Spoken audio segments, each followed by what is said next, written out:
It better be the latter. If he jumped in there because he was overcome with emotion and excitement, that would be like winning the lottery. And that has to be the first game that he's been to. That has to have been the first game because it's so publicly known. But would you have jumped in to get Salvi's record-tying home run? I would have. I'll take a dip. I think I would have. I wouldn't have known. Now I know, but I wouldn't have known that they would have taken the ball from me.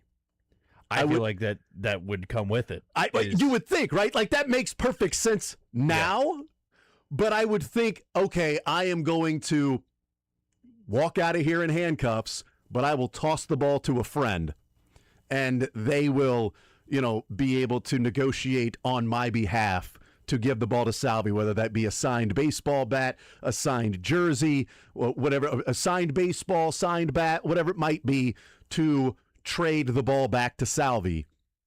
But I would do that in exchange to get, perp walked out of there in handcuffs and have to then pay for bail and then whatever the trespassing charge, I'm not sure what all it is that you get charged with, to then pay that, because that's ultimately what you would be paying for: autographed bat, autographed baseball from Salvi, and the story of a lifetime that you jumped in. Because odds are it's not going to be a Royal that catches the game, the Royals tie-breaking record, right? Correct. Yeah, and he also, don't you get a permanent ban from Kauffman Stadium if you do that? That's a good question. I'm pretty sure the little sign that says you'll be, what is it? Prosecuted to the fullest extent of the law. Yeah. Yes, the fullest extent, not the partial extent. Does anybody, do they prosecute to the partial extent of the law, or is it always the fullest? Nobody knows. I want to see the sign that says we will prosecute you roughly an eighth of the law. Depends who you are. How much money do you have? We can negotiate here. If you see what it looks like under the water when the fountains are not going, that's enough for me not to jump in. That's true. There are so many sharp things with the lights down there that can puncture you.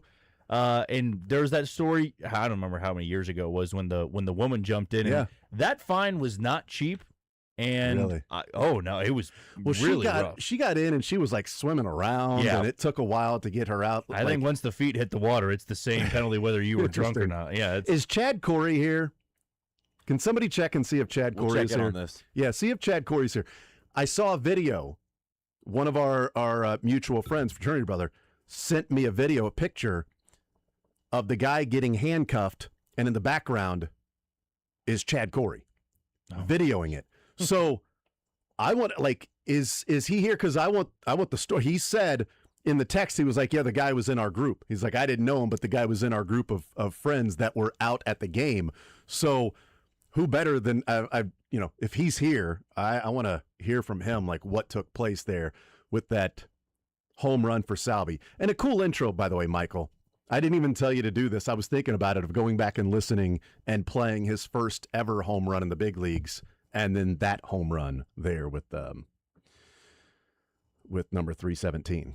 It is kind of crazy that he hit that first home run in Detroit, and then he obviously hit 316 more. But I wonder how much that 318 will go for. Because I honestly think there's an argument to be made that jumping in the fountain for the tying home run is obviously not worth as much as 318. Right. Okay, so Chad Corey is here.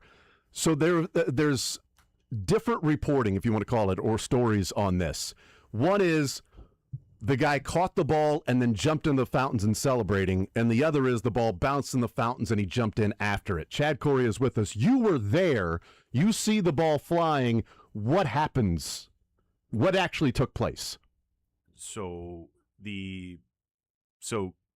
I was about 20 yards away, but the gentleman that I had just been talking to those guys, huge Royals fans. I mean, he's wearing the Salvi jersey, and they're excited. They're excited. They're like, oh man, I didn't even realize that Salvi was up to bat.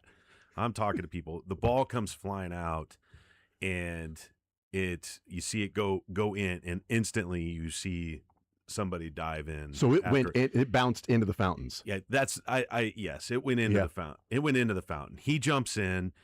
And I was like, "Oh my gosh!" Because I didn't realize how deep those fountains were. I mean, he was under, and then I saw him, and he he gets the ball, and I was like, oh, that's great, good for him, and he's like, and he hands the ball to another guy that was with him, and they get him all out and everything, and then instantly the yellow shirts are over there. They couldn't have been, they were very nice. Nobody was like, hey, you're going to jail, anything like that. They didn't tackle him and take him to the ground. Absolutely Stop resisting. And the gentleman that got the ball and all of his friends, they were very cool. They're like, hey, yeah, like that's we're really excited, and they weren't combative or anything like that. And the Royals people came up and they were very nice. They're like, hey, and I didn't catch a lot of that conversation because one, I'm deaf, and two, there was a lot of stuff going on. But you still were just realizing it was Salvi that hit the home run. Yeah, yes. And I'm at first I'm like, oh man, why would he jump in there for just a? And then I was like, oh my gosh. Then I was like, the tying home run. This is a big deal. And good for him. I mean, just that those guys they're just diehard fans, and he was in. And then everything.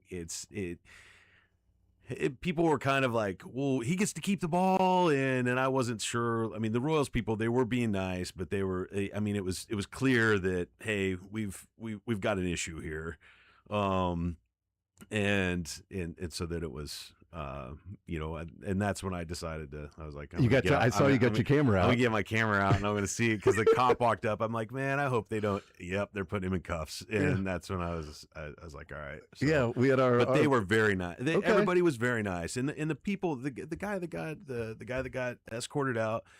Never once was. I don't even think he really even said a word. He was just like, "Hey, I get it." I mean, I saw him just chewing gum, and then he was getting handcuffed and just like walking out. Like, okay, he's like, "Okay, I would do it again. I would do it again." If you'd have known that was Salvi at the plate and the ball bounces in there and it was 3-17 to tie George, would you have jumped in? Not today. No. 10 years ago, 15, 20 years. Yes, absolutely. Michael, would you have jumped in? Because Jack has already said no. Nope. I've already said yes. I have a memory. I think it was Adam Dunn who hit a home run at Kauffman. This might have been like 2012. And somebody jumped in, and that was the first time I saw somebody get arrested. And so at that moment, I was like, you know what? It's probably not the best idea. And also to Jack's point, there is sharp stuff at the bottom of that fountain. If I'm going in, listen, I'm not falling softly. Well, I'm falling pretty hard. And so you're not as buoyant. I'm not as buoyant as others. So I'm getting cut up by whatever's in the bottom of that fountain. And for the tying home run, I don't know if it's going to be worth as much as clearly the one that's going to break the record. I think I would watch. I'd give it the old college try maybe, but then I wouldn't go too far. If I knew, like I wouldn't have, if I had the ignorance of not knowing that they confiscated the ball. You didn't even get to keep it. Then then obviously I'm not jumping in. Yeah. But if I got to keep the baseball, and it might be one of those to where if they confiscate it, you jump in, throw it to your buddy hands it to somebody else, that person hands it to somebody else, and then they leave different directions. Actually, I know if I did it, I would just sprint out because clearly he had some time post fountain. I don't know that you make it in time to get out by the time they say stop the guy. Guess what? You got to catch me. Where we were though on that area. I'm picturing Michael with like 6 cops behind him, and Michael sprinting through the parking lot trying to get to his car. I'm hitting somebody with a jump cut, and I'm just gone. Yeah, the yellow shirts. You're tearing your ACL when you try to jump cut, Michael. Yeah. Those guys were very kind, and they're all really cool and everything, but they knew what was going. And it's actually difficult to get out of that where we were because you got to go up a big flight of stairs, and that's what I'm saying. Like you would have to have a plan of, hey, if he hits this in the fountain, I'm going to get it. I'm tossing it to you. You're going to hand it to him. We've got an extra baseball here just in case if they want to confiscate it. Oop, here's a baseball, and then you go, yeah, actually, I do have Salvi's baseball. Now they might go, we're not trading anything for it. Then you go, okay, then I guess I'll keep it. But I think Salvi would want it. Maybe just a signed bat. That's it. Doesn't have to be the one you use. Just a signed bat. But not being able to keep the baseball. Of course, I'm not going in. I'm not doing that.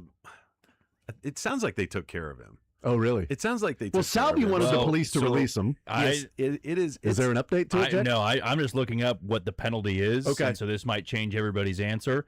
Fines for jumping, and this is the Google AI overview that immediately pops up. Definitely true. Yeah, well, we'll see here. We'll see. We'll compare it to other numbers. Fines for jumping into the Kauffman Stadium fountains can run well over $1,000 plus court costs, alongside an automatic arrest for trespassing and a permanent ban from the ballpark. Okay. Well, but do they have like your picture Like your DNA, when you go through the metal No, detector, does no. your DNA pop up? No. Like, this guy can't come in here.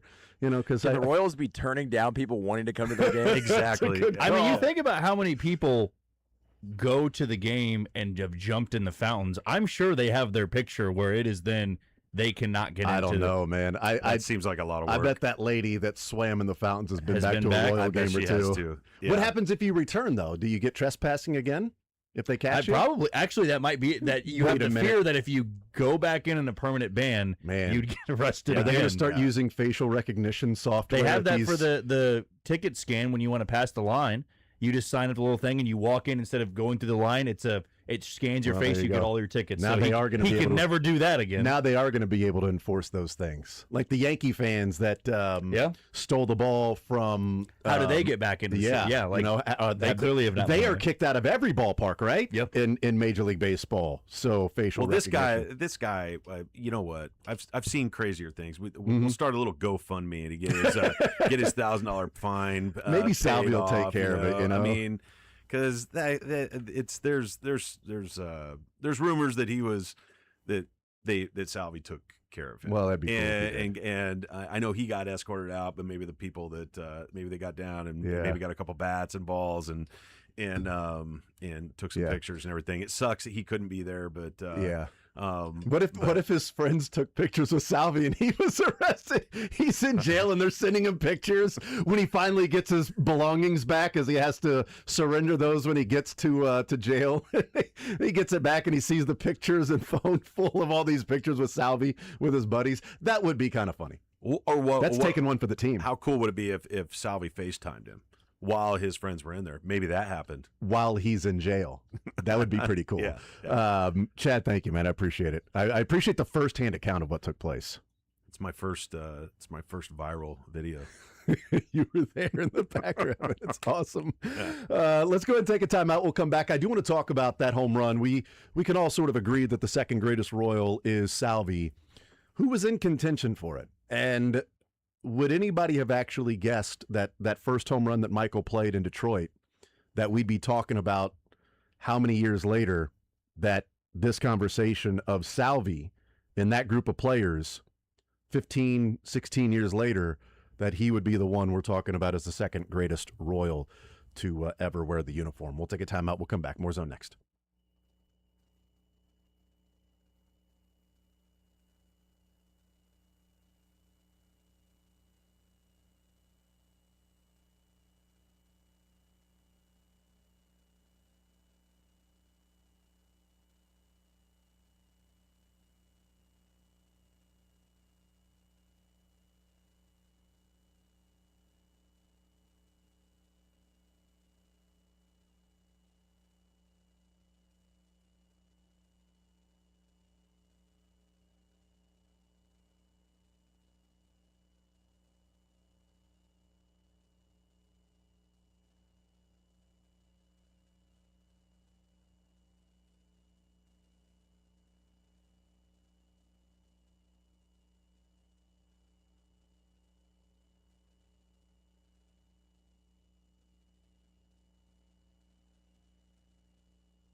All right, we continue right here on Sports Radio 810 WHB. Jason Anderson with you.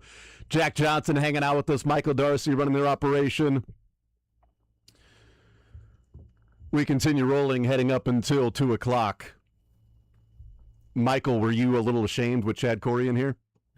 No. You weren't ashamed? Not at all. Okay, because the last time Chad I did was think about it. But the last time Chad was sitting in that chair, you said you would do the Cowboy Up Triathlon with me on July 26th, coming up on Sunday. Now, as an update, are you doing the triathlon on Sunday? I will actually be sitting at my house waiting for a couch to be delivered. So. Okay, so you will be literally waiting. You'll be on a couch waiting for a couch. I think I'm doing the antithesis of a triathlon. You were sitting around.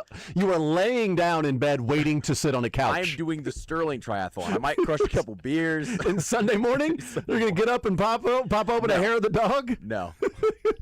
So, yes, you are not. I am participating in the triathlon. I am very excited. I don't know how excited I'll be when it's over. Well, I'll be excited when it's over. I don't know how excited I'll be while it's going on. So yeah, I'm pumped for that. I didn't know if there was any shame or if you like sort of slinking under the table there with Chad right here. I'll tell you what, if I'm very confident that I couldn't swim in the fountains at Kaufman, I think I'm probably out on the whole swimming portion of the triathlon. That's the biggest worry, dude. I have had dreams about the swimming. I've never swam this long for one setting where my feet can't touch. You know, so yeah. But I've been doing. I went to the J in Louisville because they have reciprocity, which is awesome. So like one of the things that you go to different, maybe you belong to different gyms or something. They're like, oh, anywhere that is, you can go. Well, if there's a J in that city, they've got reciprocity. So that was awesome to be able to go out there and I've been training at the J here and then go to the J in Louisville, and they'll gave me a pass for the week that I was there. So I did a lot of swimming there too. That's my biggest worry.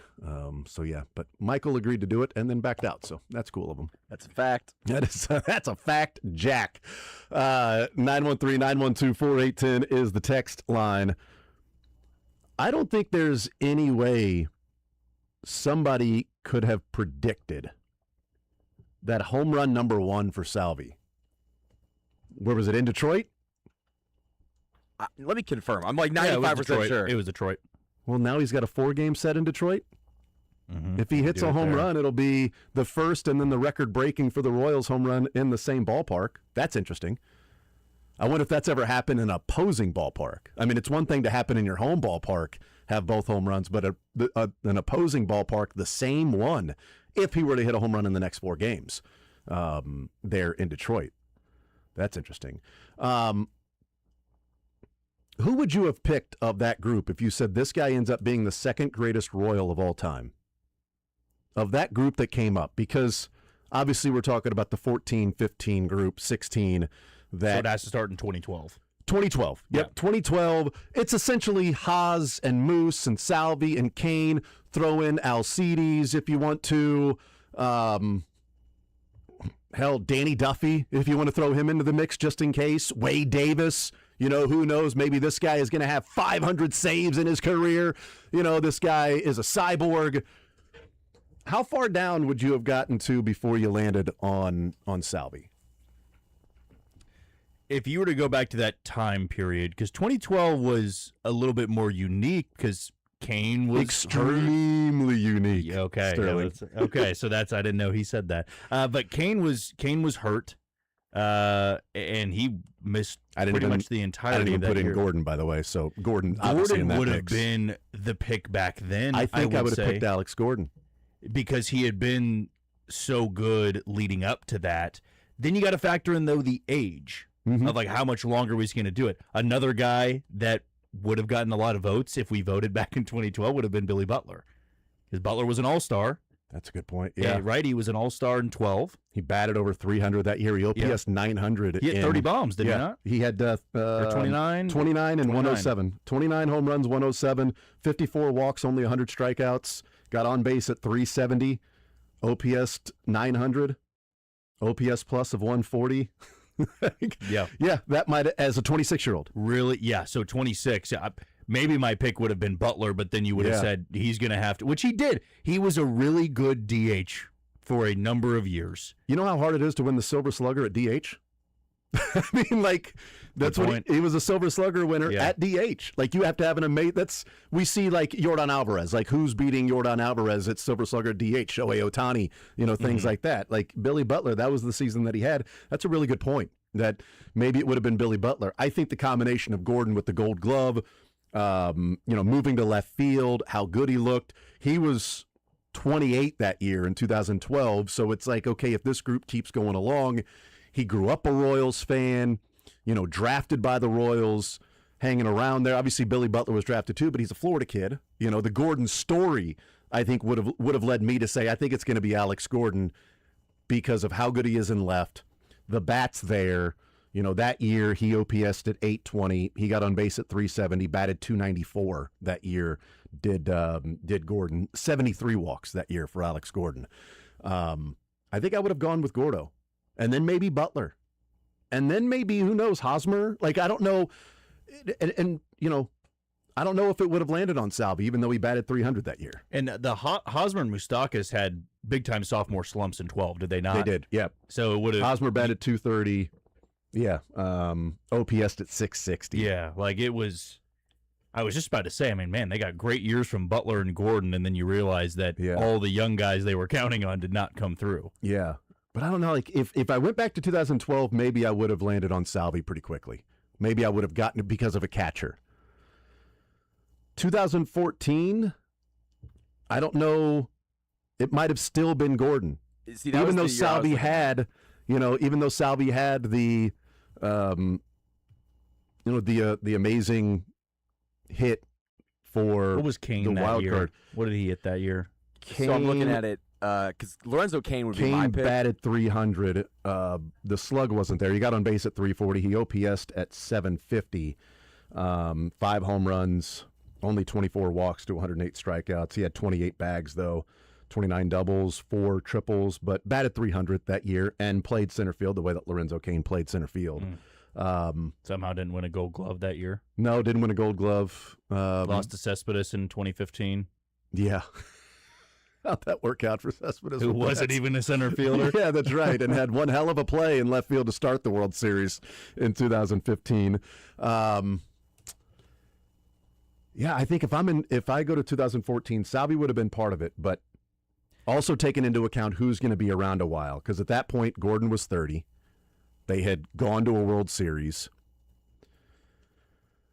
Gordo wasn't the guy that he was a couple of years before. He only batted 260 that year, but he hit 19 home runs and still playing an amazing left field. Finished top 15 MVP voting, did Alex Gordon that year in 2014. I think 12, 13, 14, maybe even 15 because of the home run in Game 1 against the Mets, I might have still gone Alex Gordon after 2015, as this guy's going to be the second greatest Royal to live after George Brett. The fall off that he had after the injury in Chicago with Moustakas, to me, I can't remember what injury he had from that. I know Moose tore his ACL, but to me, we would have seen maybe Gordon be higher on those lists if he didn't have the injury. Remember in 2015, it was against Tampa that he crashed into the wall in left field. That was a knee injury, buckled his knee. Yep, because he only played 100 games that year in 15. Then in 2016, he has the collision with Moustakas. 2017, he gets the contract, and that was downhill. I have to wonder if those injuries kind of led to the quick decline. He fractured something in that collision, I think. It's a good point, because that line between what Gordon was before and after. It was such a quick fall off. 2000, so like in his career, when he became the everyday player in left field, batting average 303, OPS 880, 294 OPS 822, 270 OPS 750, 270 OPS 780, 271 OPS 810, nice. 220 OPS 692, 208 OPS 608, 245 OPS 690, 266 OPS 740, 209 OPS 606. So only one season after those injuries did he OPS over 700. It was 800, 690, 608, 690, 740, 606. I mean, 800 OPS with platinum glove defense in left field is... To then a complete fall off from age 31 to 32. But still, he was playing, he was a three straight All-Stars and playing that way. It's a good point.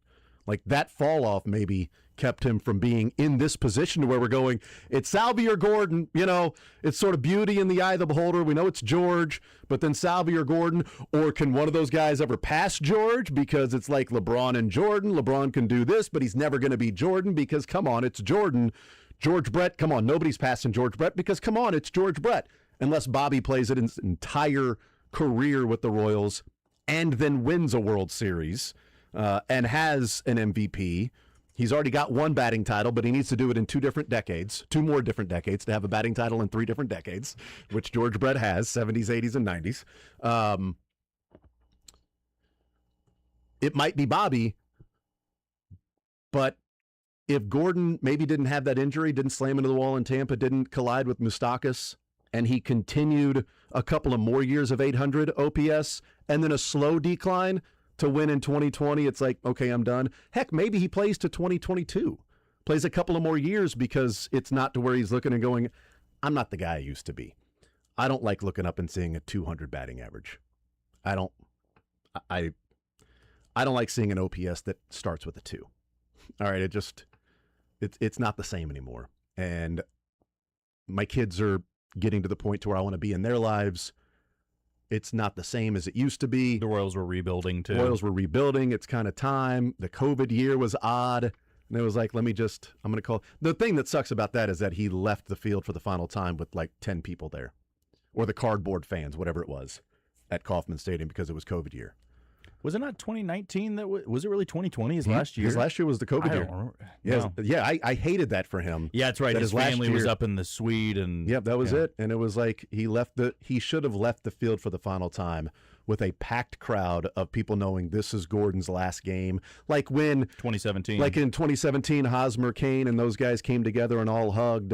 Who all was in that hug? Hosmer, Kane, Gordon, Escobar, and then Escobar and Moustakas were back.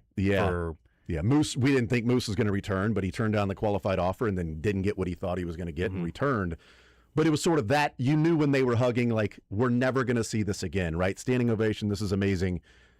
I wish Gordon had got that. I hope Salvi gets that whenever we see it's going to be Salvi's last game, that, you know, it's not some crazy thing. I don't, who could have predicted, obviously, that Gordon's last time walking off the field would be an empty stadium?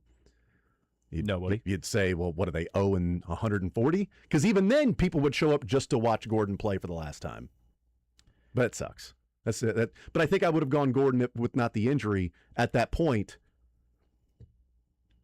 and not knowing, like, okay, because at that point you're hoping you can sign Hosmer. Is he going to take a hometown discount because he's sort of the face of this franchise? Does Hosmer with the World Series already? Does he play into his 30s and do this? I think after that, I might have gone. I think I might have gone Salvi pretty quickly. Because Salvi was still winning Gold Gloves behind the plate too, and it didn't ever feel like Salvi was, I'm out of here as soon as I can. No, he always seemed to have that feeling around him that he was going to be a Royal for life. And some guys say that they want to stay in one spot. I always chuckle a little bit when, you know, like Scott Boras is the agent, and they'll say, like right now we're here in Tarek School, we'll say, well, I don't want to go anywhere else. I want to stay here. It's leverage, right? You're saying you're going to make your team out to be the bad guy because, like, I said I wanted to stay here, but we're not hearing the reports of the numbers and this and that. Salvi never struck me as that guy. Salvi struck me as the guy that did want to stay there. And what is so telling about it is that after the World Series run came to an end, and there were some really bad years in 18, 19, 20, 21, 22, and 23, he never changed who he was. He never fought with management. He never asked for a trade. He, in fact, turned down the idea of being traded when the Royals were still losing 100-plus games. It clearly matters to him to stay here long-term. And I will say this because yesterday we were able to just for a day, and really that homestand was pretty good for Salvi, but kind of push aside that he's been pretty bad this year. He has not been good offensively. No. He's not been good defensively. We are seeing the severe signs of regression. What I still think is remarkable about him and helps his Hall of Fame case, we heard Matt Quatrero talk about him being a Hall of Famer. Many former Royals will say he's a Hall of Famer. I don't know if he has that from the national media, the national perception. I think national media has him as a Hall of Famer, too. They love him. That's the other part of this. He's so likable. That's why Poppy's in the Hall of Fame and some others aren't in the Hall of Fame, because it was Big Poppy. You love him, even though the steroid stuff, but you love him. But you love him. And nice to the media. Those are the guys that are voting you in. But Salvi is likely going to run into 20 to 25 home runs this year in his overall worst offensive season. That's damn impressive to do for a guy that's 35, 36 years old at his size. Yeah. Like, you expect guys like that. We even saw a prolific hitter like Miguel Cabrera lose his power very late in his career. He was a singles hitter at that point, and he still had the big contract, and he couldn't do that much. Salvi, until he decides to call it a career, I guarantee you could hit at minimum 10 home runs. If next year he goes, I'll be a backup catcher, I just want to still play baseball, I don't need to be the starter, I guarantee you he could still, even if he hits 180, he could hit 10 home runs. That makes him the most, since Johnny Bench, the most prolific power-hitting catcher we've ever seen. Yeah. If I go back to the time, and it's hard to go back in that time and put yourself in that specific moment, I'm going back and looking at the contracts. And so maybe this would have changed my view, and I might have gone Brett, Gordon, Salvi. Like, I might have gone Salvi right after Gordon, thinking back to it. So in 2012, Salvi signed that extension that got him to 17. So he's coming off the World Series MVP in 2015. And so we're talking about going into that 2016 season. Can they go back-to-back? Is Hosmer going to sign long-term? Is Kane? Is Moustakas? Salvi's got 2 years left on his contract. And then in March 1st of 2016, Salvi signed the 5-year extension to put him in Kansas City till 2021. At that point, it might have been, okay, Salvi we know is going to be here for 16, 17, 18, 19, 20, 21. He's got 6 more years left. And what he's already done, Gold Gloves, World Series MVP, big hits, the wild card hit, defensively, the power that he shows, the lovable nature of Salvi. He's got 6 more years after already playing 5 at that point. No, that was before 2016. So we had played 4. So now you know he's going to be a Royal for 10 years. It might have been Gordon and then Salvi, going back to the time when you see he's already signed and he's going to be here for a while. And then the next question was Hosmer or Kane or whoever else was going to sign. But he was already sort of a bird in the hand, and so was Gordo.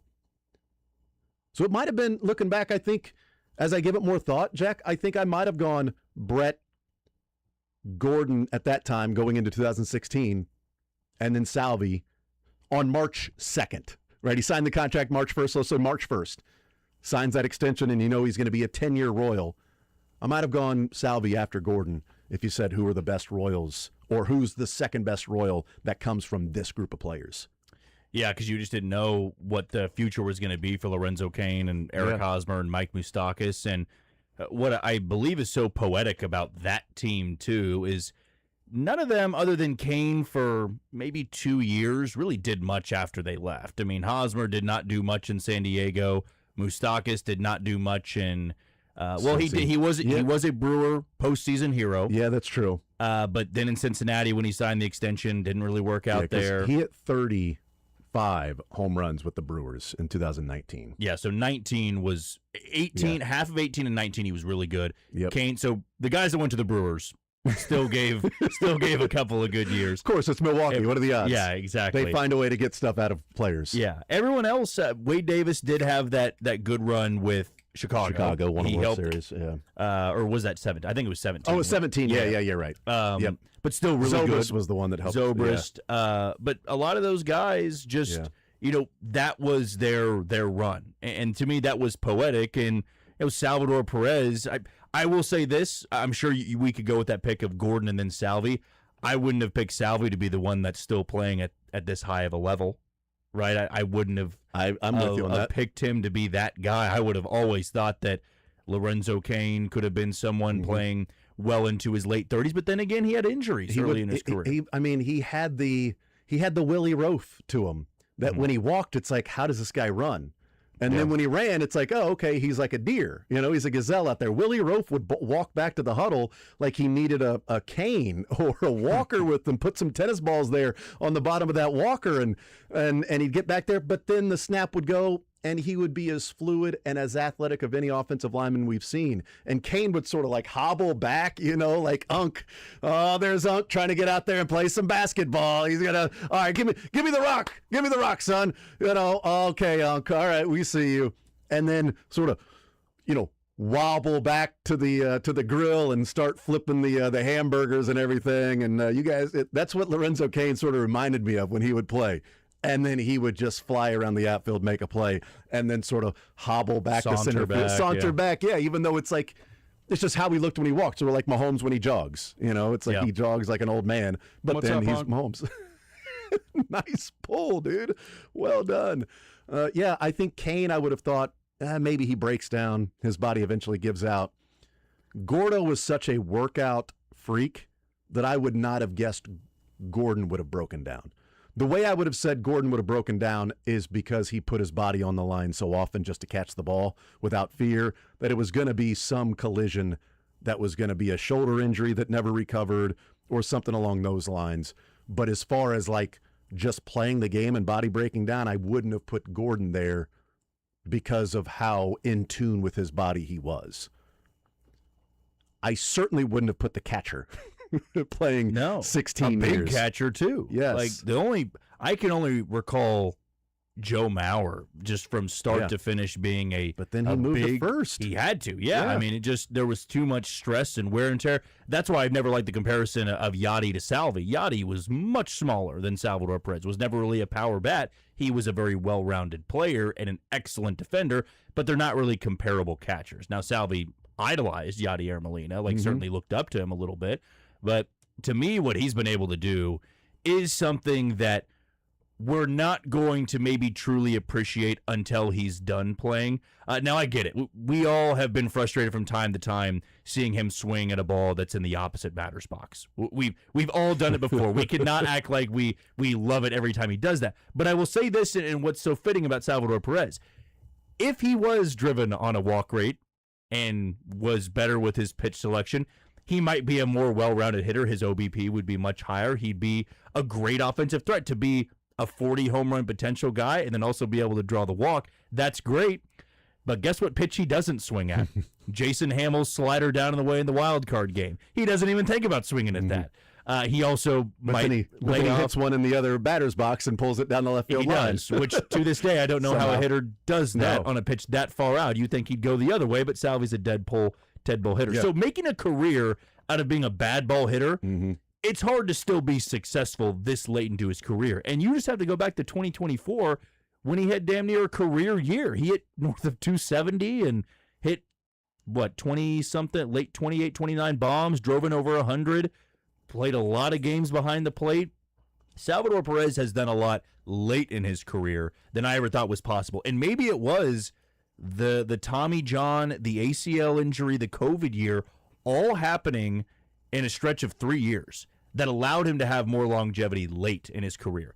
His 2021 season where he had the 48 home runs, that probably doesn't happen if he didn't have as much time off to rest in 2020, 2019, and 2018, because he missed all of 2019, right?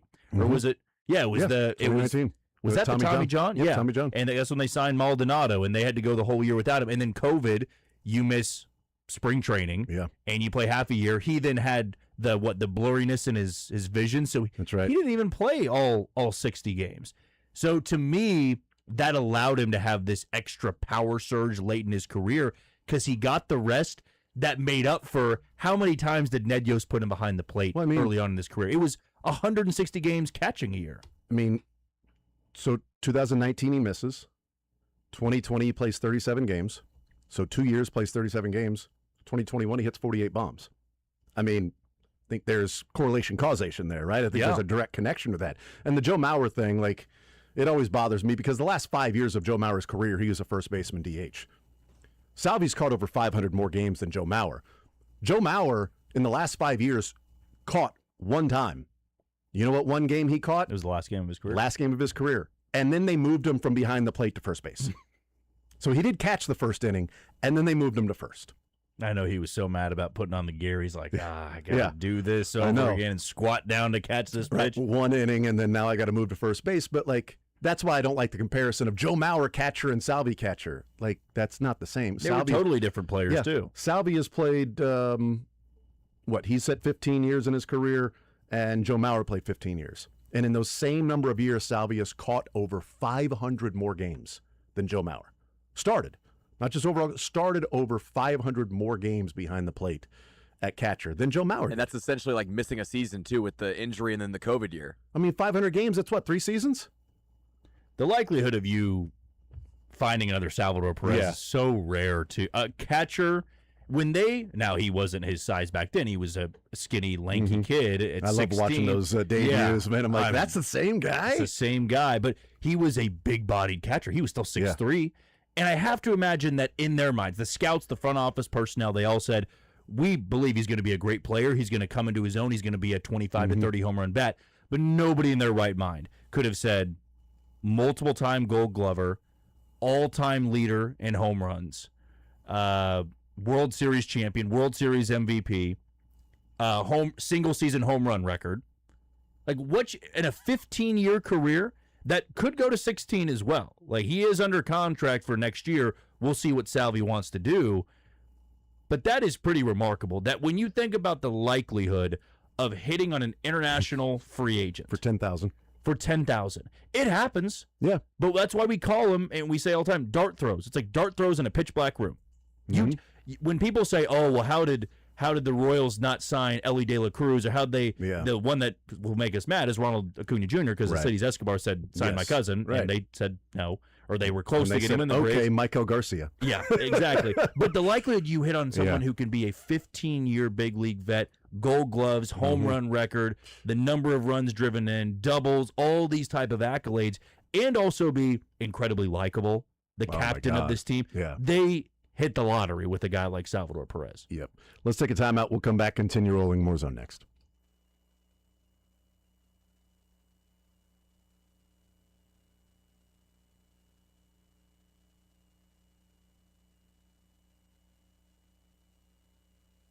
All right, man, if you're out there and suffering from erectile dysfunction, then there is no need to wait around when Heartland Men's Health can help you in that regard. Maybe you've tried the pills or the herbals and they have failed. Well, if that happens, Heartland Men's Health treatments work. In fact, they have treatments with success rates well over 90%.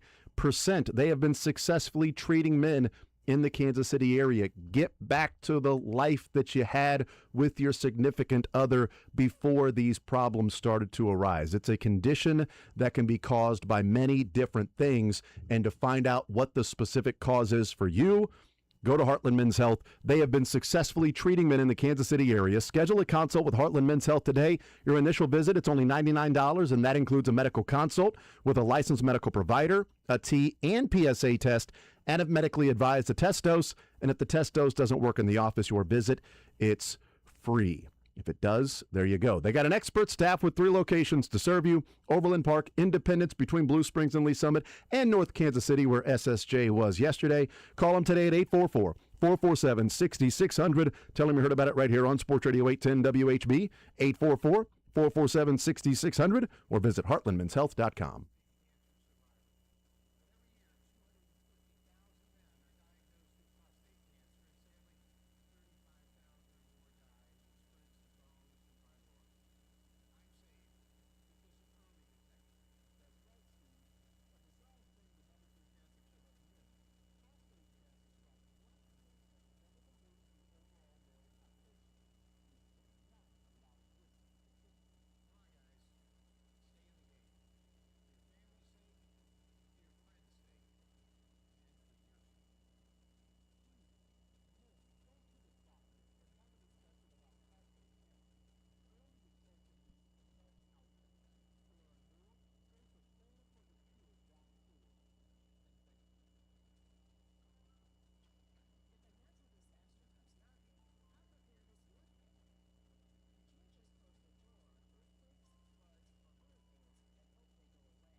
should be something.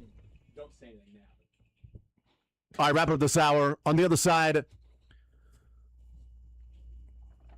we'll talk about the renderings for the new Arrowhead, which has a very familiar feel to the current Arrowhead. We'll get into that. I know people have talked about Connor Orr and the Sports Illustrated piece of the Chiefs not in the top 14 teams.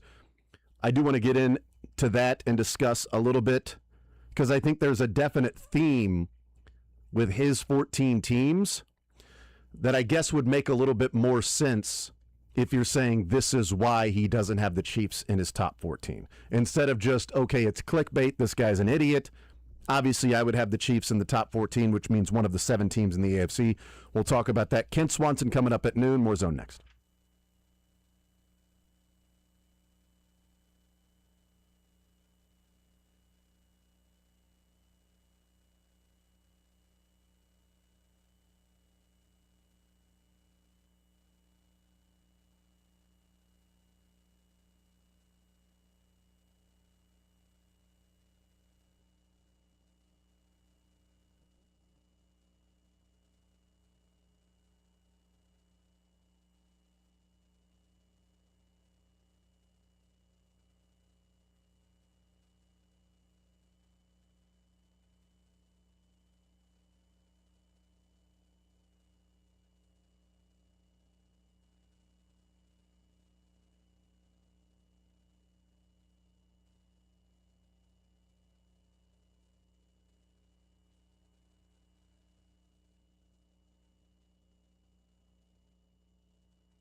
All right, we continue right here on Sports Radio 810 WHB. Jason Anderson with you. Jack Johnson hanging out with us until noon. Kent Swanson, we'll talk with him coming up at noon. Michael Darcy, we head up until 2 o'clock. We'll talk about a number of different things still with the Kansas City Chiefs, the renderings, training camp getting underway Saturday, but reporting tomorrow.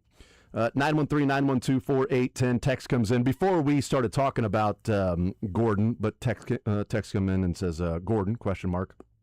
Another text says, I said Moose because I figured Haas definitely would have left in free agency. Text says, I remember for the first Alex Gordon bobblehead, people bought multiple tickets, grabbed the bobbleheads, left to go put them on eBay. They spent more on tickets than they ended up selling them for. I still have 2 different Alex Gordon bobbleheads. I don't remember that. Text says, no argument Salvy's number 2 is the idea only recent Royals in the conversation for number 3. I would make a case Willie Wilson or AO were greater than Alex, maybe a couple of others. And then I said, yeah, we stumbled on the conversation of after George, from that group of like 2012, 13, 14, if somebody became the second greatest Royal, who would we have picked there? But yeah, I mean, there's a lot of people in the conversation of the third best Royal if we say Salvi is definitely number 2. A string of texts comes in, and I'm not sure. Interesting.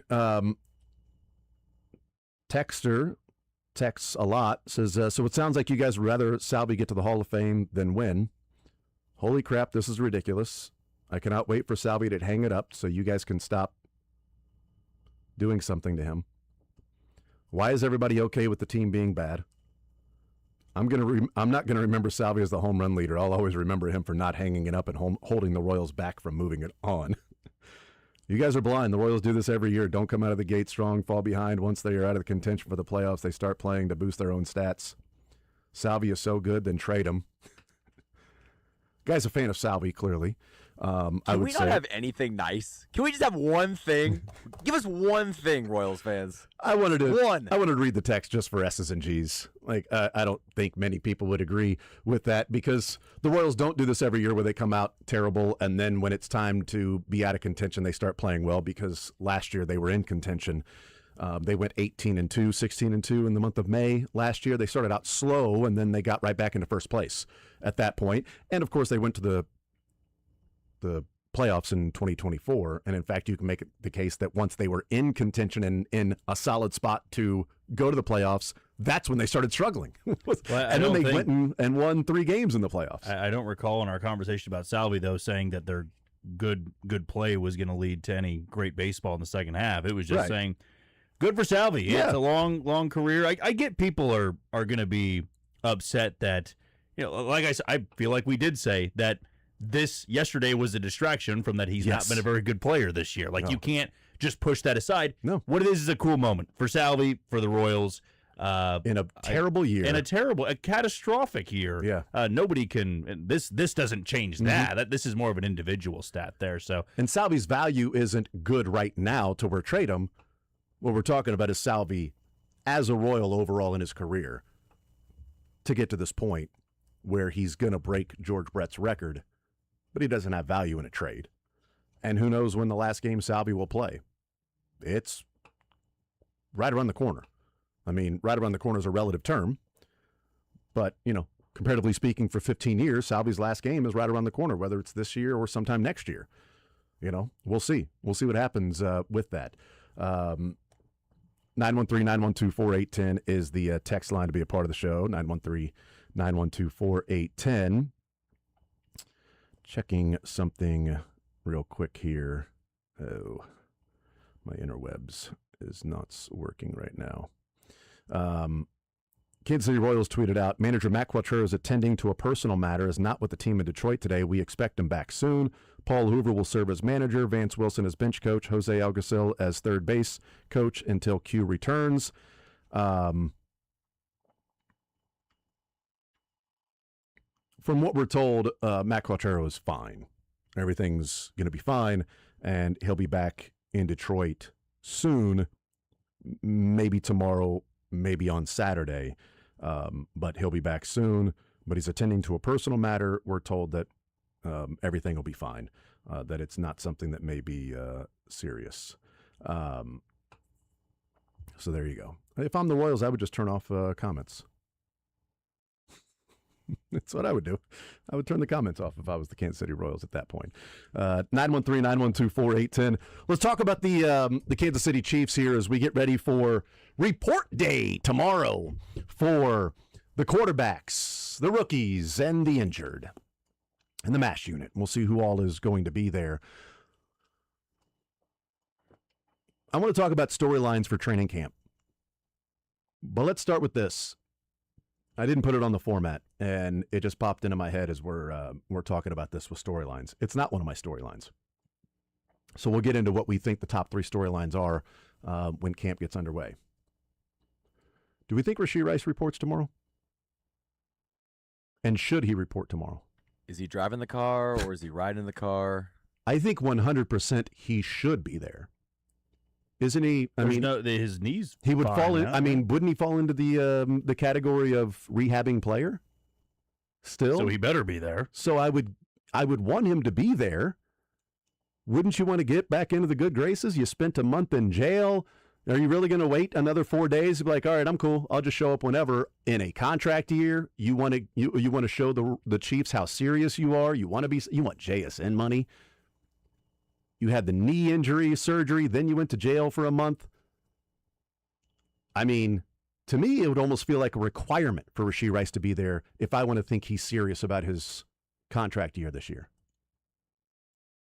The 4 days doesn't make or break his contract year, but you would think, what is he, 24, 25 at this point in his life? You would think that a 24, 25-year-old would have the forethought of saying, you know what, I've missed 2 off-season programs already. I'm not exactly trusted in this organization right now. Just as a payment of and I'm sorry to Andy Reid in the front office, I'm going to get there early, whether I'm injured or not. Maybe he's got some more rehab work to do, but I think it's a good look for me on paper to be in that building. You don't even have to do anything. Just be there.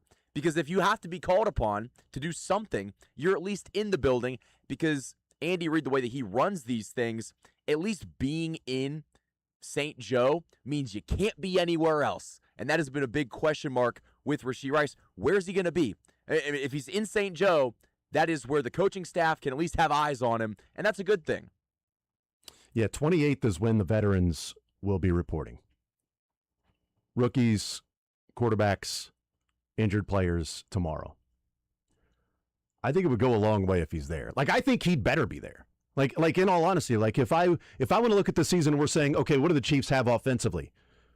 Did they do enough in the offseason to surround Patrick Mahomes with enough weapons? Okay, they re-signed Tyquan Thornton. They drafted Cyrus Gray. You don't have Hollywood and Juju Smith-Schuster's snaps. Is that going to go to Jalen Royals and Tyquan, or Hollywood's snaps go to Xavier Worthy, and it gets dispersed down the line? Travis Kelce was better last year than he was in 2024. Hopefully he looks closer to last year than he did in 24. The running game helps. Hopefully a healthy offensive line. Hopefully a healthy Josh Simmons most of the season. But then the wide receivers, it's, okay, well, a full season of Rashee Rice, he can be a potential number 1. He's a high number 2. Xavier Worthy, if he were to, have a breakout season or whatever. But to me, if he is not there tomorrow, I just have some real questions about the commitment that's there for Rashee Rice. He should be there tomorrow, and he should be the first person there.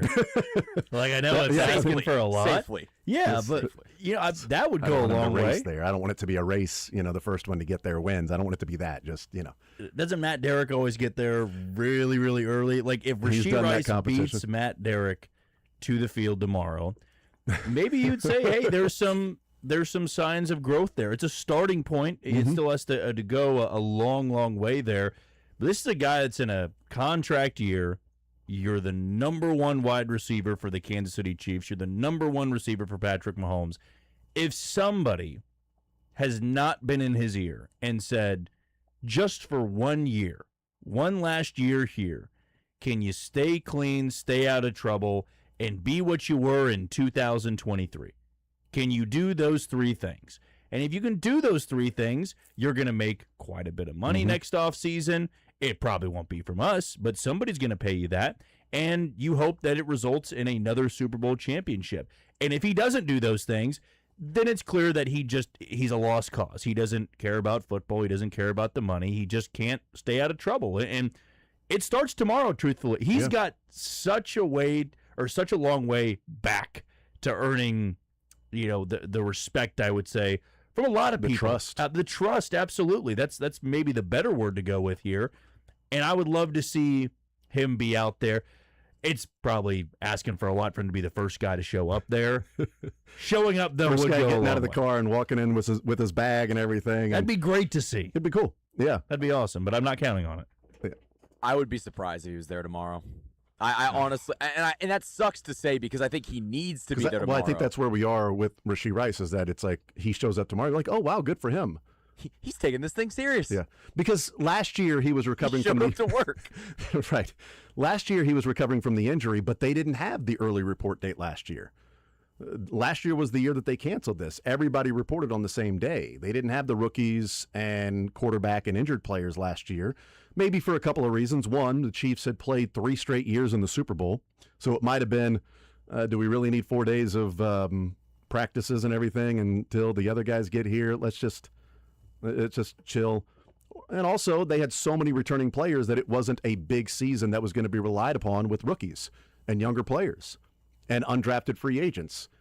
Where this year, I think you can make a case for 2 or 3 undrafted free agents being on this 53-man roster. And I'm not talking about Esapole being one of them. I mean undrafted free agents this year could be on this roster. I mean, Khalil Benson is a guy that's getting a lot of love.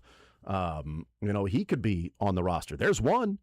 And, you got some others that are there, depending on injury or something else. I mean, you've got the kid from Iowa, the safety from Iowa, damn fine player. Some people had a mid-round grade on him. Undrafted free agent, safety. Well, it's a pretty thin group at safety for this team. That could be an undrafted free agent.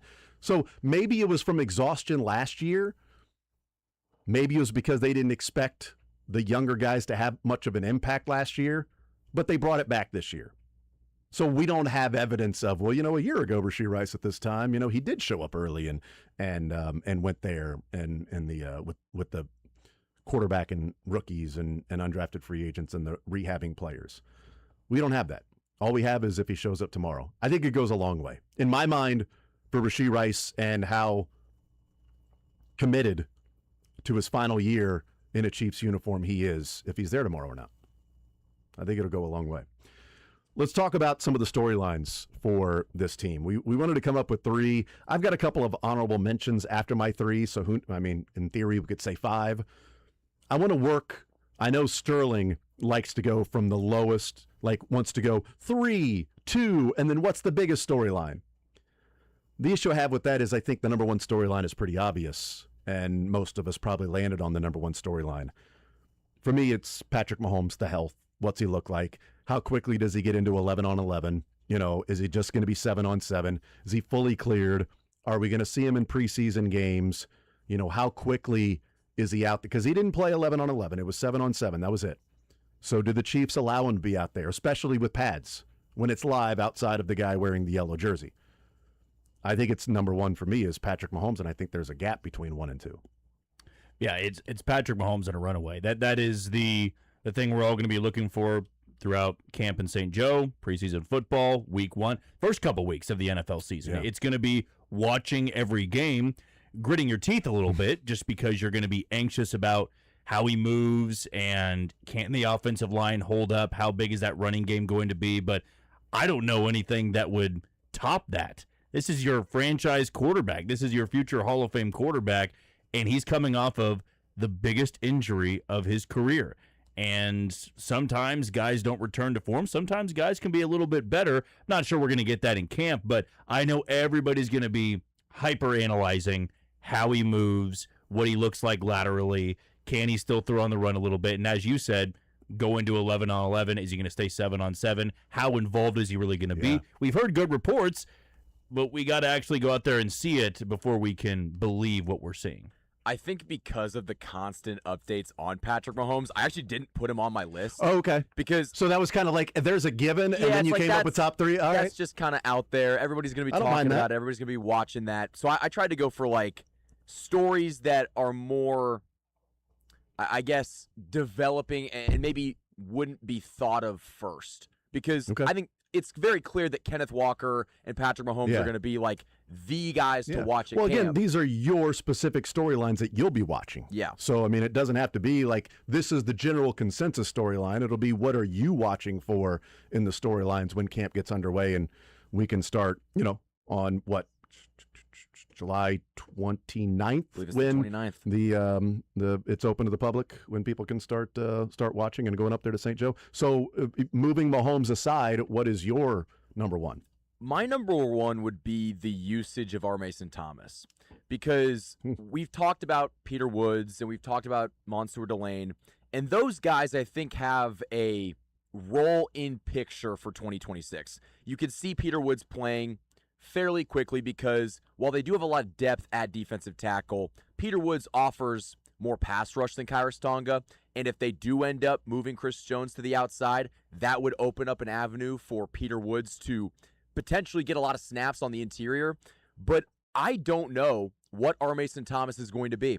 We've talked about him a lot, how he's not the typical Steve Spagnuolo edge rusher, and he kind of scoffed at that, but he's smaller, he's lighter, and in the past they've taken players with those type of measurables, and they've said, you know what, you do one thing exceptionally well, gain 15 pounds and stop the run. So I want to see what they do with R. Mason Thomas, if they make him gain weight, if he's playing a lot of reps with the first-team defense, because there's a likelihood that they try to make a hybrid defensive end too, with Ashton Gelati playing on first and second down and then moving R. Mason Thomas to the money down on third down just to get off the line quickly. If we see R. Mason Thomas playing more run-stopping downs, it becoming more of an all-around edge, that would be the best possible scenario for this team.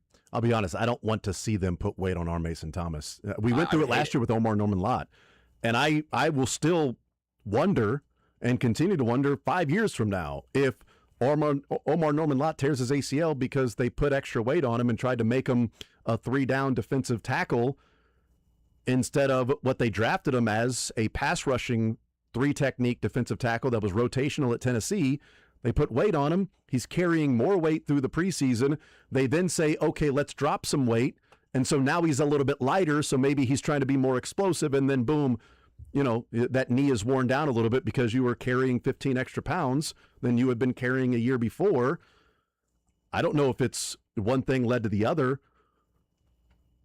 but I know that they put weight on him and then he tore his ACL. I don't want them to mess with R. Mason Thomas. You drafted him for a guy that maybe doesn't fit the mold of Steve Spagnuolo, but let him be what you drafted him to be. And that is a quick, fast, twitchy, quick off the ball pass rusher, because you need that. Third and longs were a disaster last year for the Chiefs. So often. Well, and there is a level of projectability when it comes to drafting players. You draft somebody and say, we believe that they can do this. They believed Omar Norman-Lott can be more of a 3-down defensive tackle. But then it goes back to, is the front office and the coaching staff in lockstep? Because the roles seem to be very different. The last guy that fits the R. Mason Thomas mold was Josh Uche, and we saw that experiment. It didn't happen, and he came in midseason, and there's a transition period. Well, we've heard midseason. We also heard FAU's young, and we're going to hear this guy's injury. A rookie. Yeah. That's the concern. Right, FAU's young. He's got the hand injury. Let him develop. FAU's young. He's got the hand injury. Let him develop. So we heard that a lot, just as we've heard. Well, Joshua Uche, that was midseason.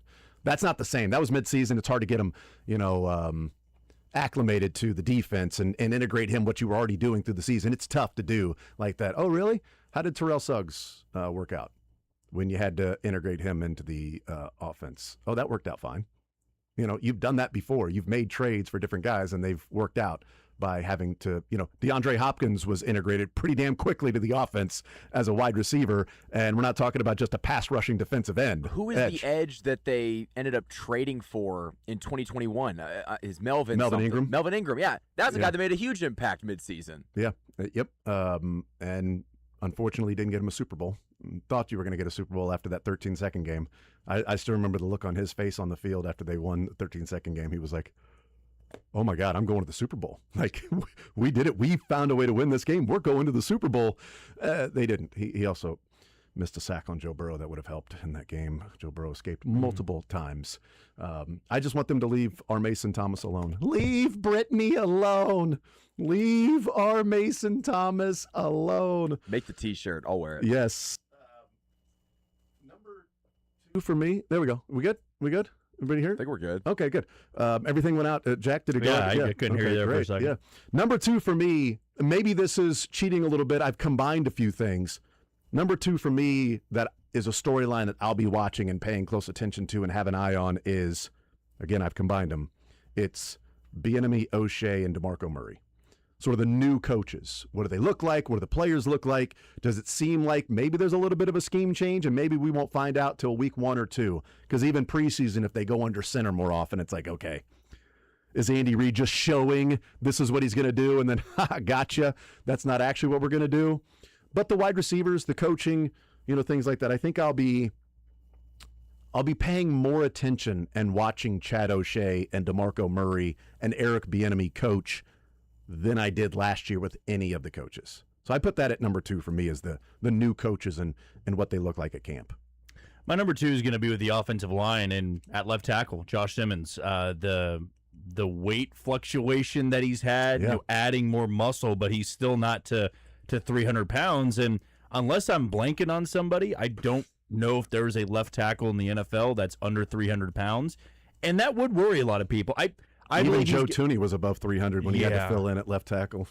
I would like to see him get up to 305 by week 1. I'm sure he will. I don't believe you lose that much weight to then not put on more muscle, more weight the closer you get to the regular season. But to me, it's really just how he is operating now. To me, not necessarily like weight is a big thing on the offensive line. It does matter. You cannot be undersized, have smaller arms, and be a good tackle, especially at left tackle, when protecting Patrick Mahomes. We also saw at times Orlando Brown Jr., who was, 6'8", 335 pounds, he would get blown by. Plus 50. Plus a little bit more. 335. Was he 17 when he got weighed at 335? Yeah, I mean, he's a big dude. He's big. And there were times that he would engulf, an edge rusher that was much smaller than him, but there were times that there were those speed rushers that he really struggled with. And with Josh Simmons, we know he has the physicality, we know he has the technique. He's got to be in the right headspace, of course, but I really believe if he can get to that target weight goal of a 300 to 305, which that's what he said how many months ago. It was like, that's where I want to be by week 1. That's a tough guy to go around because you have somebody that is so built on muscle. So he's incredibly strong. He's got the footwork. He's got the technique. He can hang with speed rushers. And then when you think about some of those big, long-armed edge rushers, he's still going to have that physicality and that strength because he's all pure muscle to be able to handle the left side there. I'll go out there and say that if he plays in all 17 games this year, he's going to be a really, really good left tackle. That's a big if, though, based on what happened last year, coming off the injury. I like what he did in losing the, I don't really want to call it baby fat, but just losing a little bit of that fat. You say injury weight? Yeah, injury weight, we can call it that. I mean, he's shredded. He's shredded, and if he can just add 15 more pounds there, I don't know where he's at exactly. We'll find out tomorrow, I'm sure. Then you're really looking at a good left tackle that can be so good in the left side for Kansas City. Yeah, when he showed up to that press conference, like I thought it was a weigh-in for a UFC fight. Like, all right, so this guy's in great shape. He's dropped pounds. Okay, great. And, he's cut, ready to go for this fight. No, he's a left tackle. But Andy Reid talked about it, and he's obviously very good at mirroring, and he's got the technique. If he needs 15 more pounds to anchor, that's sort of what you're talking about, is that speed to power that we see so prevalent in the NFL now. That's what we're seeing with pass rushers is speed to power, and a lot more power rushers. Okay, well, can you anchor, or are you going to get walked back to Mahomes because you weigh 290? 285, 290. You're all muscle, but, I mean, you also need need to be a little heavier in the cakes, as we've heard Shaq say. And I'm definitely overthinking this. Okay. But I would love to know if maybe one of the approaches this offseason from Josh Simmons was to get a little bit lighter, because when he gets out in space, that guy is a menace downfield. I remember, I think it was against the Ravens, he had a downfield block for Xavier Worthy on an end around where Josh Simmons was running with Xavier Worthy, and now he's lighter. Maybe there's going to be more of an emphasis on running the football. I don't know if that would correlate in him being lighter, and they're going to run the football more of an emphasis bringing back the screen game. Maybe that would be awesome. And again, I don't think it's getting outside. You're running to the edges. More of an outside zone with Kenneth Walker. Could be some of that. But Andy Reid also said that hey, he's probably going to put some weight on. But then he said, I don't think he needs to. Which was interesting. 285 for a left tackle would be insane. I don't get. I mean, that's too skinny for me. Even though he's not skinny, it's muscle. Because you go up against what's Myles Garrett Well, they play LA late in the season. 7'3", 410. Yeah, so he's a monster. I don't know. The anchoring part of it would be intriguing because when you stonewall some of these guys, 6'4", 272. So he'd be almost the exact same weight as Miles Garrett. I don't believe that Don't know he's how that one 270. would- There's no way. George Karlaftis is like 260. I think Miles Garrett's absolutely 270, But 275. that's going to be what we'll watch in camp is him at his size going up against Karlaftis, against Chris Jones, against maybe there will be some times that I don't know if they'd ever move Tonga to the outside, but probably in those one-on-one drills with linemen, Tonga's 340. I mean, that's 60 pounds that you're having to worry about. Think about it this way, because we've talked about somebody who's incredibly cut and plays a position where you're like, that doesn't look like the body type of what we thought of. A man that could be playing next to Myles Garrett and Aaron Donald, who was 6'1", 280. And it's like, yeah, you can't really play defensive tackle at 6'1", 280. But he was so athletic and so freaking strong. He was a specimen. And he was able to push guys around with his strength. He was also lower at 6'1", but 6'1", 280 looks a little more stout than 6'4", 285. You're adding 3 more inches and only 5 pounds. You look leaner than even an Aaron Donald, and Aaron Donald looked pretty damn lean for being a defensive tackle in the NFL. But that's what it would, if Josh Simmons plays at 285 and plays well, that's what it would remind me of, somebody whose genes, DNA is just put together different to where you can be that big, that strong, that cut, and still play a position that's requiring almost 15 to 20 more pounds than what we see traditionally other people play at. I still think whether he's 285, 275, 295, I would be surprised if he's under 300. I think he will be around 305 by the time the season starts. Maybe he wants to be 285 so we can pass the Gasser physicals on July 28th when he's got to show up. And then now I can put on weight. I'm quicker, faster, it's easier. Now I'm hungry. Okay, now let's go do it. Real. I'm not adding that caloric intake until I get through these gassers, and now let's go. Now I'm going to go have 17 different meals in a day. Let's take a timeout. We'll get to Michael's number 2, and then we'll get to our final top storylines on the other side of the break. More Zone next.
I would continue right here on Sports Radio 810 WHB.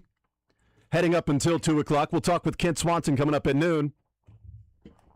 He's on his way to Branson. We'll talk with him on his way down there and get his thoughts on some Chiefs topics. See what his top storyline is outside of Patrick Mahomes, because that's sort of number one. What was number two for you, Michael? Because you put Patrick Mahomes aside, which is perfectly fine, and you went with R. Mason Thomas. And we're not looking for what we think the general consensus is. It's all individual what we're looking at. Jack and I went Patrick Mahomes number one. You went R. Mason Thomas number one. I went with number two storyline for me is watching the coaches, Bieniemy, O'Shea, DeMarco Murray. Jack went Josh Simmons at left tackle with the weight, which I think is a really good call. What's number two for you? I went with the battle for wide receiver 4 between Cyrus Allen and Jalen Royals. There's been a lot of offseason buzz around Cyrus Allen, and part of that is because they haven't been wearing pads. They've been just wearing shorts. And so I want to see what second-year Jalen Royals looks like, if he is going to take that next step. We've excused away a lot of his rookie season because he was a rookie wide receiver in an Andy Reid offense, and he was dealing with, I think he had knee tendonitis in the preseason, which derailed what he was able to accomplish, I guess, in 2025. According to the Chiefs. According to the Chiefs. He had one catch for 3 yards, though, in the final week of the season. So killed it. I want to see if he is going to be someone that can, I don't want to say build off of 2025. That'd be terrible to build off of 2025, but start new.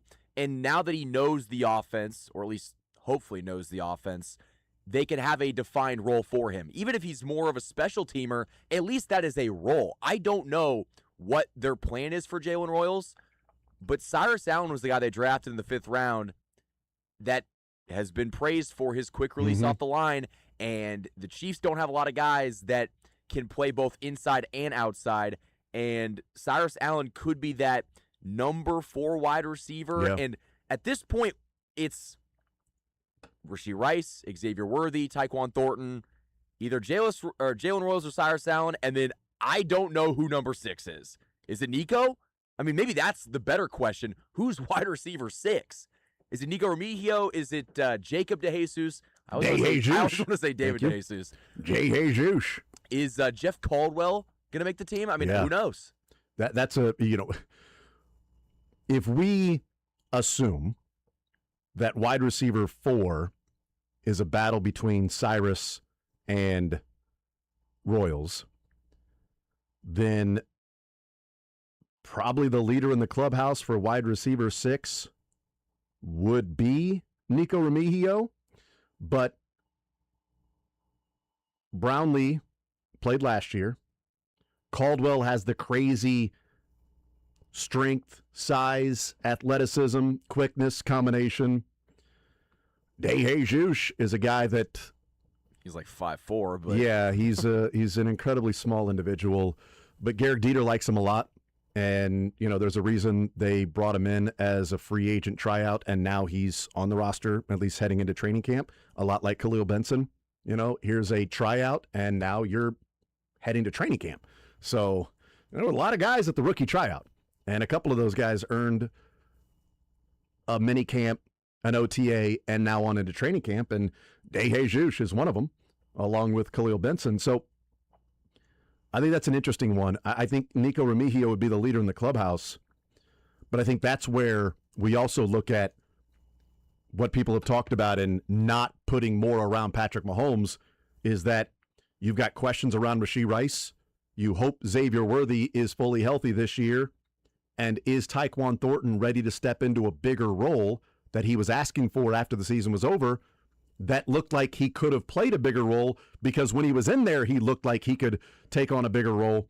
Now he's required to. Like, he's going to need to do that.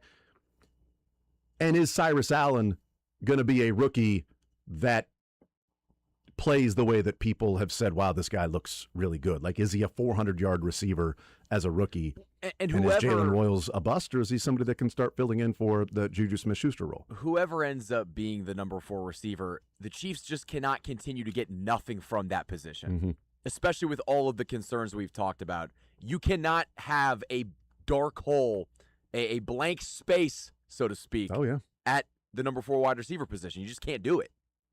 Let's go to our number 3 storyline. Jack, what's your number 3 storyline? I'm looking at the cornerback room. I mean, you trade up for Mansour Delane. You've got Noel Williams as your number 2. You bring back L'Jarius Sneed. You've got Chris Roland Wallace back there. Christian Fulton is hoping to build off of what seemed to be a good finish to his first year in Kansas City. Overall, it was not a good year. He was a healthy scratch many a times. But to me, this is a group that might be underrated right now, mainly because we don't know a lot of these guys in big-time spots. We haven't seen these guys, what I'm trying to say, in some big-time spots. Mansour Delane has yet to play an NFL snap. Noel Williams has never been a true number 2 before. L'Jarius Sneed has been a great corner before. It's been a couple of years. Christian Fulton, is he the guy in the first half that was a healthy scratch, or is he a guy in the second half that started to play more like a number 2 cornerback? And I believe there's more depth than people might think. And Mansour Delane is somebody that I'm just a big believer in right now. I really think that he can be a top cornerback at this level. We know that Brett Veach has had a very high success rate drafting cornerbacks. The ones that win the first round, it was Trent McDuffie and it was Mansour Delane. They had found a lot of great value in guys in day 2 and day 3 of the draft. They clearly believe this is the best cornerback they've ever scouted before. And if they believe that, then I clearly think that this guy is going to be not just a great player down the road. I believe he can be an impact player from day 1. He did sit out the rookie minicamp. Wasn't it the shoulder thing that was bothering him?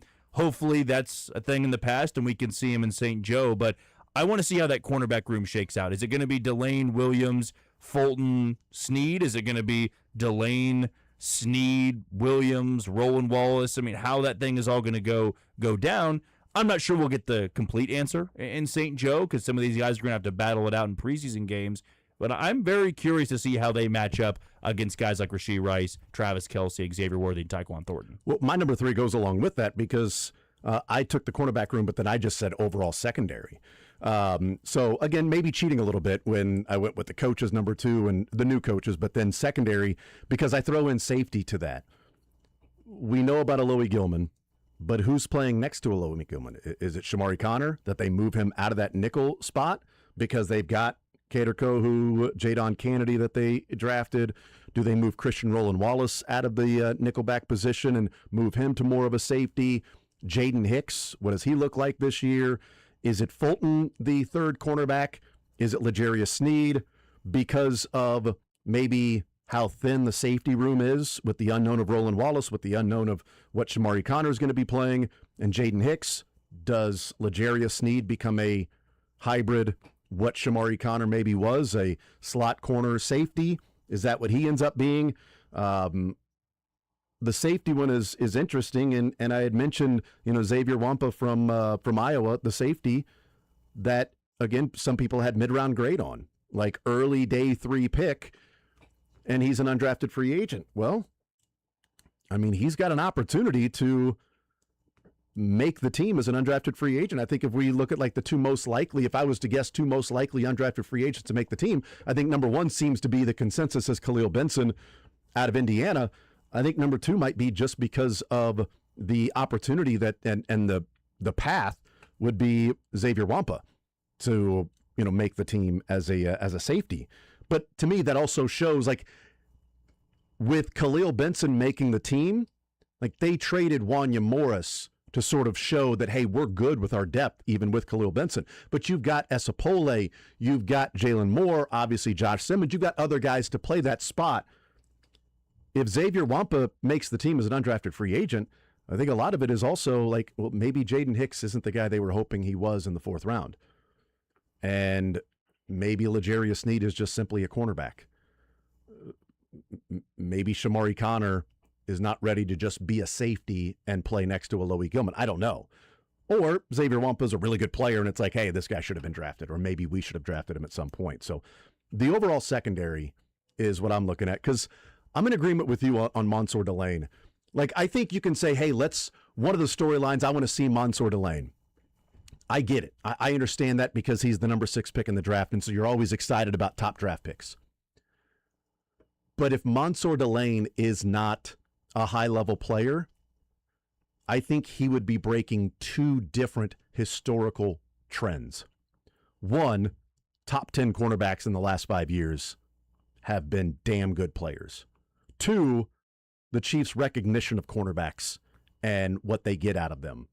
For Mansour Delane to not be a high-level player, both of those things would have to be broken. He'd have to be the one that breaks the streak of the last 5 years of a top 10 cornerback in the draft, the last 4 years, whatever it was, since the COVID draft, when it was like Okudah and those guys that there wasn't a whole lot of draft season because of COVID. Since then, top 10 picks in the draft all rank in top 10 of ESPN's cornerback rankings. He would have to break that trend. And then the Chiefs recognizing cornerbacks, he would also have to break that trend. There are two things working in Mansour Delane's favor on him being a special player. So I kind of put that one aside because I expect him to be that. Because if he's not, good God, that's number two storyline behind Patrick Mahomes if Mansour Delane isn't good.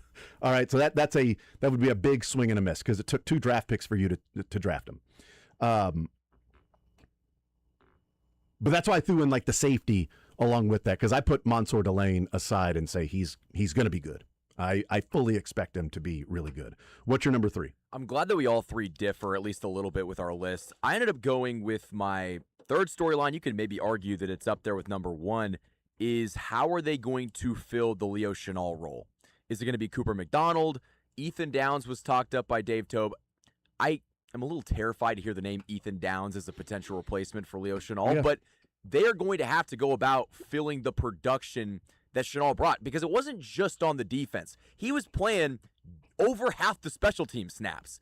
And so to not only have to replace his role on defense, but then find somebody that can also eat up those snaps on special teams, and he was a really nice special teamer, I don't know if there is going to be that replacement in-house. This might be a multi-year fix where they just don't have somebody that can do all of the things, but similar to what they might have to do with R. Mason Thomas, where they have a hybrid edge with Gelati and R. Mason Thomas to make defensive end too, they might have to use a little bit of Cooper McDonald, a little bit of Ethan Downs, or Jack Cochran to Jeffrey Bassa. If you need somebody more of a coverage role of Leo Chenal, stalking Josh Allen, like they put Leo Chenal in that role a couple of times. They just have to figure out a way to get close to that level of production because that will be a very noticeable difference if they don't have an answer that could even be 3/4 as good as he was. Jack, thank you for hanging out with us, man. I appreciate you, brother. Of course. We'll take a timeout, come back, wrap up the hour next.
All right, wrapping up this hour, we'll talk with Kent Swanson in the next segment.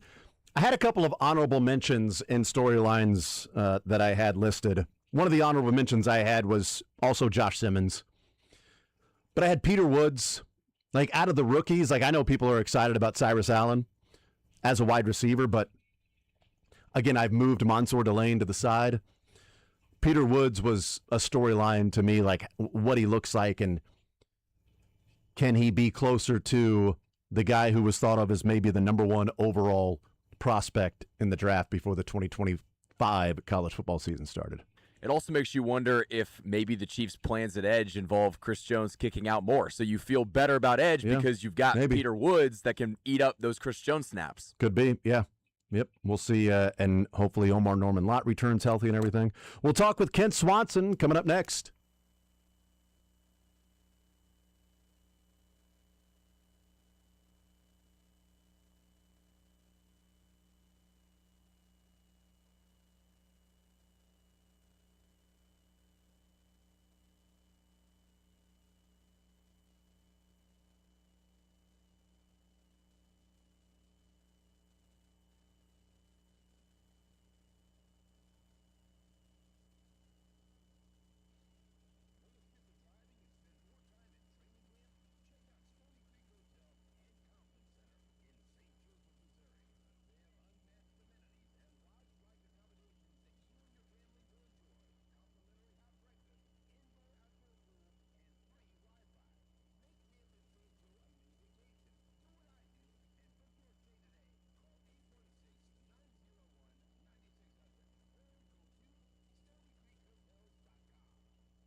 All right, we continue right here on Sports Radio 810 WHB Thursday edition, hanging out, talking to Kent Swanson, KC Sports Network, KC Laboratory Podcast, as we get closer and closer to training camp opening up 24 hours away. Kent, welcome into the show. How are you, sir? Jason, every year, it feels like on the calendar, I am driving to Branson while I'm talking to you, and this year is no different. I'm heading down to a big weekend with a bunch of friends and all of our families, renting a house out there, so I'm on the way to God's country and Buc-ee's right now. Buc-ee's, a rodent on steroids. Hey, Jason, I knew you were going to drop that. I knew the second I said Buc-ee's, you were going to drop that impression. I think that's the third time I've heard you do it since that Oh, my God, man. It's filled with, sugar and methamphetamines, I think. Yes, it's great. Heading down to Buc-ee's, heck yeah. You know what's crazy is every year it falls on the calendar that you're heading to Branson, and then also I'm in Tahoe. I wasn't in Tahoe this year, but the week we talked to you was the week of Tahoe. It just happened to be Seren, so it still would have fallen. Do we plan that out? It's both of them every year. Man. Yeah, I don't know, but maybe we should. Maybe this should be a thing. It should be, man. You don't know if we plan this out. Let me ask you this. Do you know at this point you're going to be up at camp any days? I know not this weekend, but you're going to be up there taking in some training camp before they break? Yeah, I'm going to try to get down there or up there a couple times. I'm not quite sure exactly what dates, but I didn't go last year at all. And I would like to be able to try to get get eyes on the teams. Probably closer to when the pads come on would be my guess. But yeah, that's the plan. Yeah, it's so much easier now to be able to follow things, but it's not the same. Like, we know we can see video clips and everything, but there are things that aren't on video that maybe your eyes see that maybe others aren't seeing. Like, for example, I've brought up a couple of times. The last time I went to training camp was a couple of years ago, and we went with the Little Man's flag football team that was coached by Tyler Palco. So we got some pretty decent access with his relationship with Matt Nagy. And in doing that, we got like a close-up running back versus linebacker pass protection, right? Pass pro, and it was full pads, full contact, which was great. But it was away from where the fans and everything were watching. And to hear the commentary, to hear the conversation, Pacheco was in the backfield, and Drew Tranquill was like, no, got like a rookie out of there at the linebacker because it was, going to be Pacheco taking on somebody else. And Drew Tranquill was like, no, I got him. So then Drew Tranquill blitzes, and it's Pacheco and Drew Tranquill just going at it. And the next time Drew Tranquill's up, Pacheco moves a running back. It might have been Brashard Smith out of the way and said, no, I got this. And they went back at it. And it was like physical, mid-season, trash talking, throwing dudes to the ground, as tough as you can be. And I'm like, okay, yeah, that's something that I wouldn't have picked up just on a random video, right? So there are some things to gain from that, but it has gotten easier because there are so many different places you can see video and hear people, like Herbie and others that you work with that talk about what they see at camp. And so it's become a little bit easier, but there is that element of being there and seeing it with your own eyes and some little anecdotes that may come along the way. For sure. And, it's really hard to have a 360-degree view from, one spot, right? So, some people's perceptions on a performance might be a little bit different just because of the drills that they're watching at any given point, right? So, if 7-on-7 is going on one side and one-on-ones are going on the other, but, the 7-on-7 side's where, a lot of the media are sitting for that that time, right? It can kind of create, different angles and perspectives on players that maybe aren't really getting a ton talked about them. Yeah. So I'm always just I try to float, I try to go where the contact is. And so, that's always really, really exciting. And this team for sure, with so many young guys and so many players at different positions, that, a little bit unknown or new or are needing to take a step. It's a pretty big camp for a lot of young players, I think, this year. Do you make anything of the fact that last year they didn't have the quarterback and rookie portion before the veterans arrived, and this year they do? Is it they were tired last year? Is it that they didn't think there were enough rookies to really fill that out, and that's maybe an indication of the roster this year that they need these extra 3 or 4 days?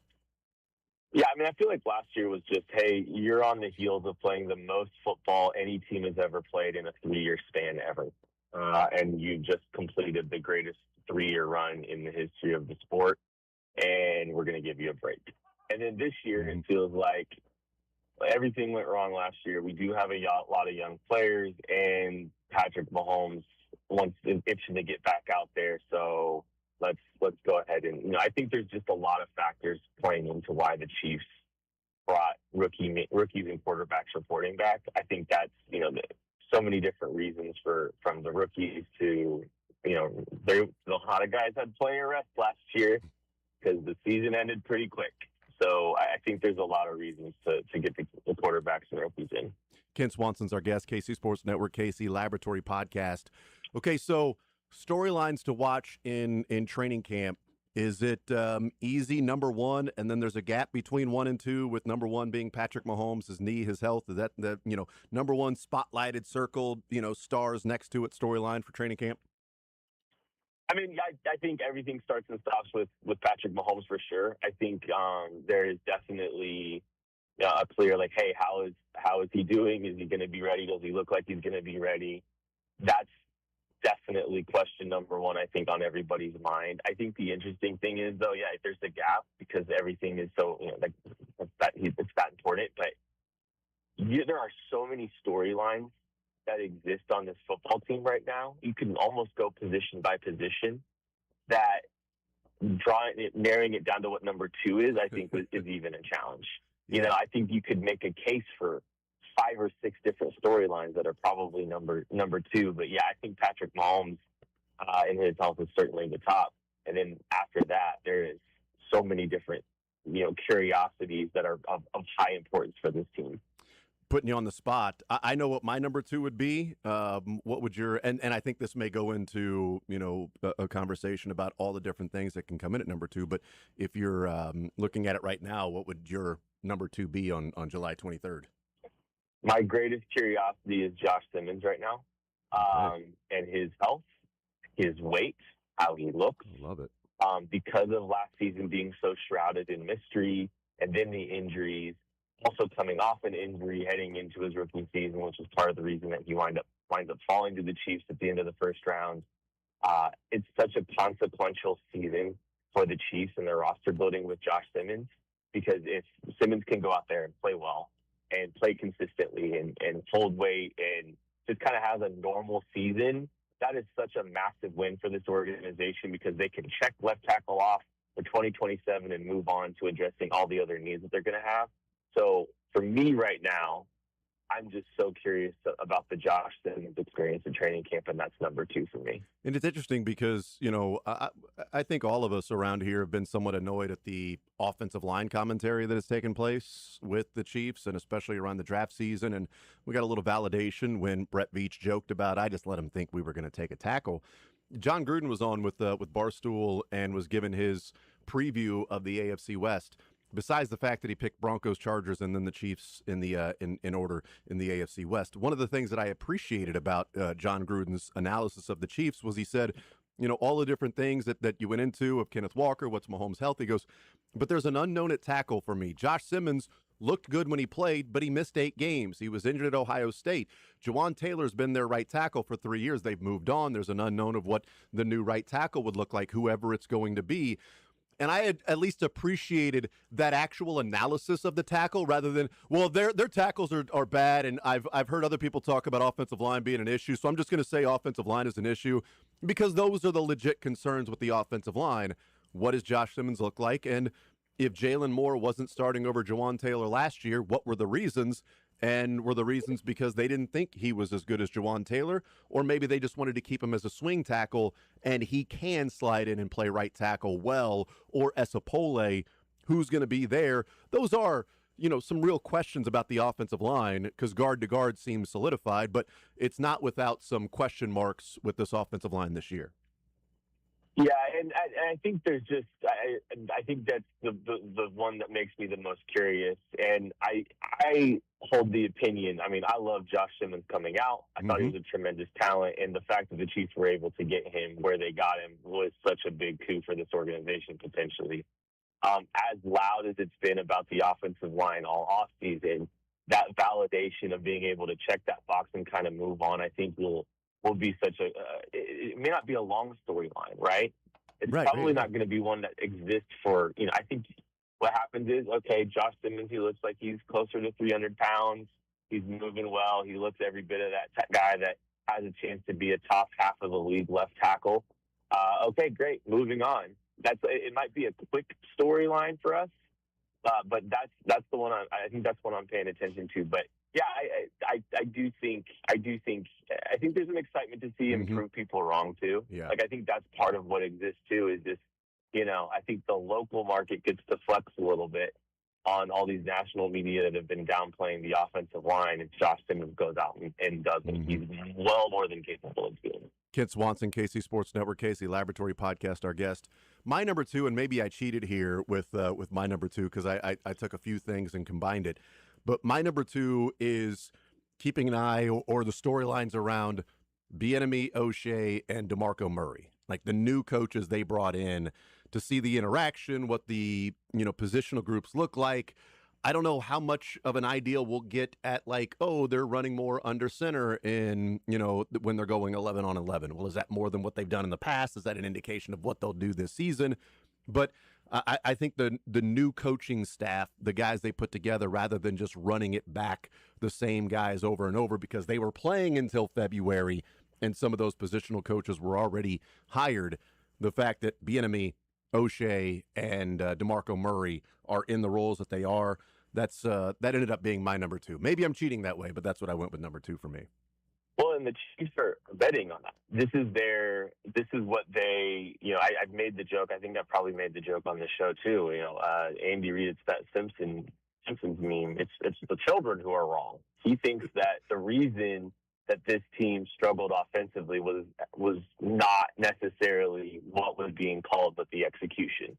And so what they did is they doubled down on the coaching staff and said, hey, we're going to go out and we're going to go, make some changes to the coaching staff to create more accountability, to create more intensity and competition for a couple of these rooms, or really going to challenge the skill to get better and make improvements and be better than they were in 2025. And so it is a big storyline to see the offensive coaching staff and what they're, what they're going to bring to the table. I don't know if I'm dubious about offensive innovation. I think there'll be a few wrinkles. I hope that I hope that they bring some new things to the table, because I don't think just running last year's offense back with better coaching is the reason that this team is going to be better.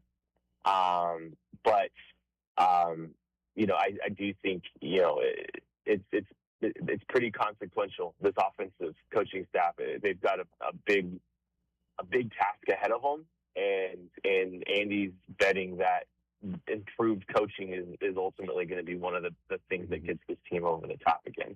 Kent Swanson's our guest, KC Sports Network, KC Laboratory Podcast, on his way down to Branson to enjoy some bookies, and then heading back and getting ready for the Chiefs. They get ready for training camp with the rookies and injured players and quarterbacks showing up tomorrow. You wrote at KC Sports Network a little less than a week ago about UDFAs to keep an eye on or to know before training camp. As you listed them here, is it in the order of what you think are the ones that could be on the roster, or you just simply went down and looked at different players and how the order ended up being was just how it was written? Because the first one you talk about here is Khalil Benson. Is that the order in sort of the importance of what you find the UDFA class, or random? Yeah, it was pretty close to that. Okay. I mean, it was pretty close to ranking. I do think Khalil Benson's one of those guys. Just it's really hard to ignore.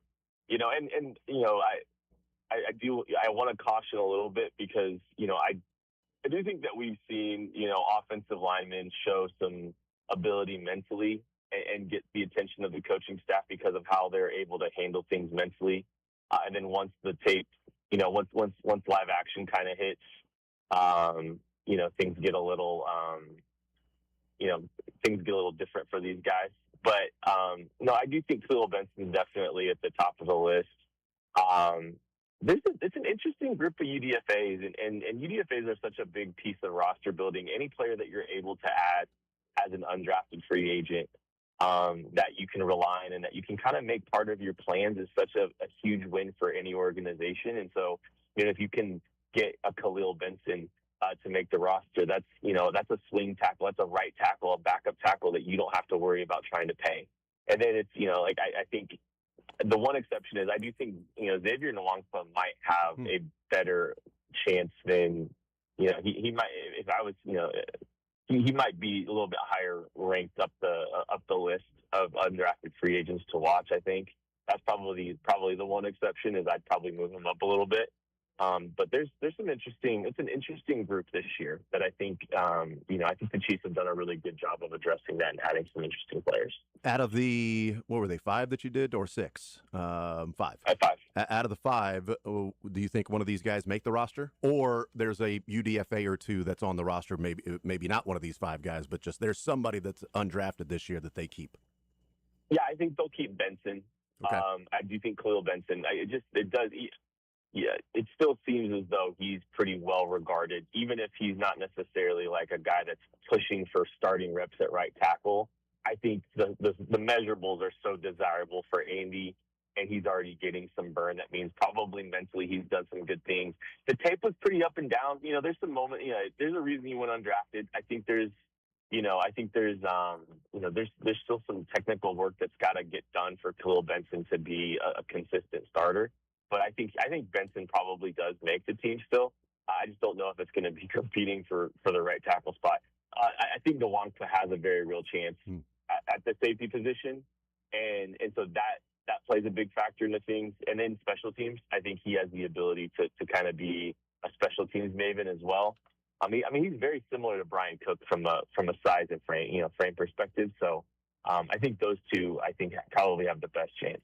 Which one and best chance of making it is part of that because of the path to get there? Because all of the guys you listed, that position, there is a way you can see that person making the team. Offensive tackle with Khalil Benson, tight end, edge, safety, wide receiver. Those would be the spots that you would go, okay, there's some area of need in that. So if it's just simply stating path, which one of these guys would have maybe the best path because they aren't necessarily blocked by somebody to make the team?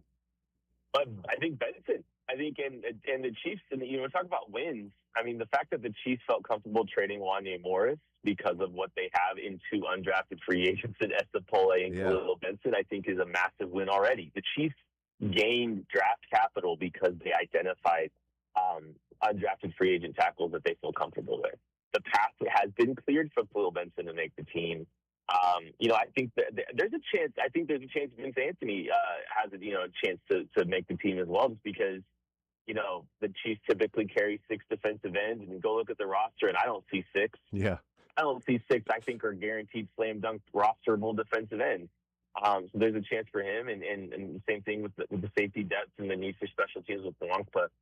John Michael Gillenborg, I think he's probably got an uphill battle. Mm-hmm. There's a very interesting group of tight ends, and they all have their blocking deficiencies, which I still find hilarious. But he might be one of those guys that maybe I think he can be a practice squatter with potential for elevation sooner rather than later. Nice. Kent Swanson, KC Sports Network. Last one for you. And again, this is sort of on the spot as well. If you're predicting on July 23rd, is there a surprise roster decision that they may have at cut down to 53? Yeah. No, I don't know if I've got a ton of surprises right now. I think maybe a shakeup at the tight end spot wouldn't be all that surprising. I wouldn't be stunned to see that. Just because, I think there are some young, interesting players that might push, the Jared Wileys, or maybe they decide to keep 4. So, I'm keeping an eye on Jake Brenningstool, Trey Watson, John Michael Gillenborg, those guys. I think they could be surprised. I wouldn't, if Rashard Smith's cut, I'm not going to be stunned. That would also be another one I would keep an eye on if they only keep 3 running backs and Rashard Smith is on the outside looking in. Is Garrett Nussmeier a surprise? Is he a surprise, Jason? Do we count that? I mean, I think it would be if they put a draft pick on him, but are they going to keep 3 quarterbacks, or keep 2? Yeah, I mean they've kept 3 before. Yep, in the Patrick Mahomes era. So there is precedent there, and Nussmeier has the talent to be much better than a 7th-round pick. Mm-hmm. So yeah, I think those are a few surprises. I don't know. I think there are. I think defensive end, there could be some surprises too. Like I think there might be a defensive end that's on someone else's roster or in free agency right now that's on the initial 53-man roster for the Chiefs. Yeah, I think that's a good call as well. Kent Swanson, KC Sports Network, KC Laboratory Podcast. Kent, you're the man. Appreciate it as always, brother. Safe travels down to Branson and back, and we'll talk in a couple of weeks, man. Yeah, we'll have some football to talk about in 2 weeks. I know. Cannot wait. Thank you, brother. Appreciate it, man. Anytime. Kent Swanson, KC Sports Network, KC Laboratory Podcast. You can go and read all about the 5 undrafted free agents that he lists for the Chiefs to know before training camp gets underway. And those guys will be there tomorrow and practicing this weekend. Not open to the public, but there'll be some media that'll be there watching and assessing and seeing what's going on with the rookies and the quarterbacks and the injured players, that if they're injured, they're probably not participating, but maybe they are participating to a degree. We shall find out. We'll take a timeout, come back, continue rolling. More Zone on this Thursday edition, heading up until 2 o'clock right after this.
All right, we continue right here on Sports Radio 810 WHB. Thank you to Kent Swanson, KC Sports Network, KC Laboratory Podcast.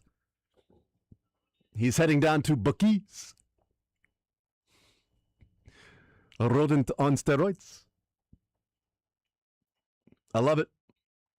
I love it. The World Cup, that's what the World Cup brought us. A lot of things, including that French guy talking about a Bookies. And you weren't here on Monday. What were your thoughts on the World Cup final? Is that serious? It could be. I was trying to imagine in my mind, Michael. In fact, I was leaving that match. We went with some friends to go watch it at a bar there. And I was leaving there, and I'm trying to think of what's the football equivalent of Me too. How dominant Argentina or Spain was, and yet they were like one random play away from losing. Like, it felt so much, because what Argentina did to England in the semifinals, right? It felt so much like this is building up to a smash and grab by Messi.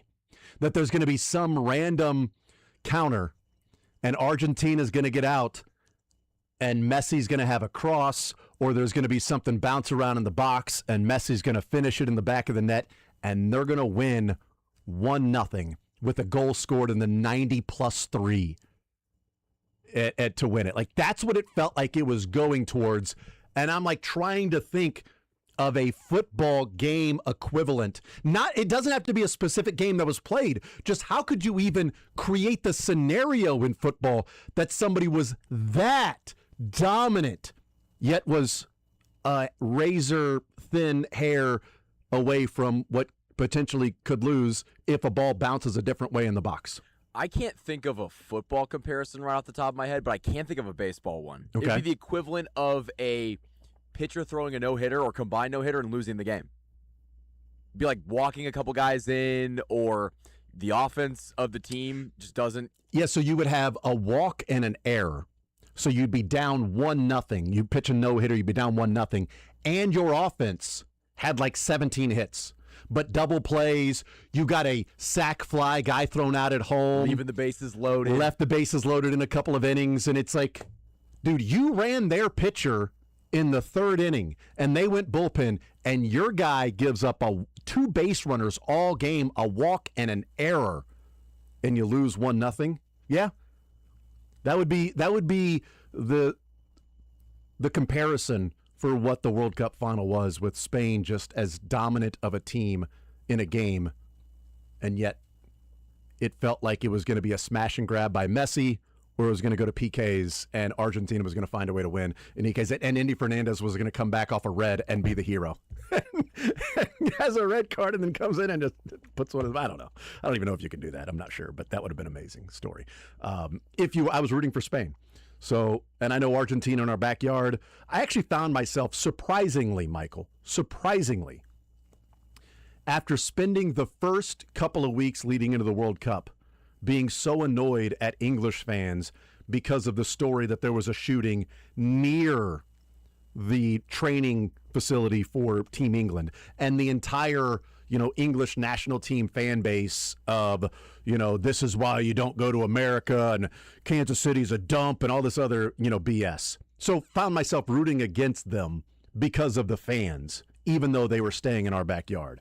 To then finding myself rooting for them because of, the Betty Rays, just being out and about at school. You had they went to Joe's as well. They had a Joe's. Who was the England player? It might have been Harry Kane. I'm not sure. That was wearing the Royals hat in his interview. That was pretty awesome. Harry Kane did go to was it the goalkeeper?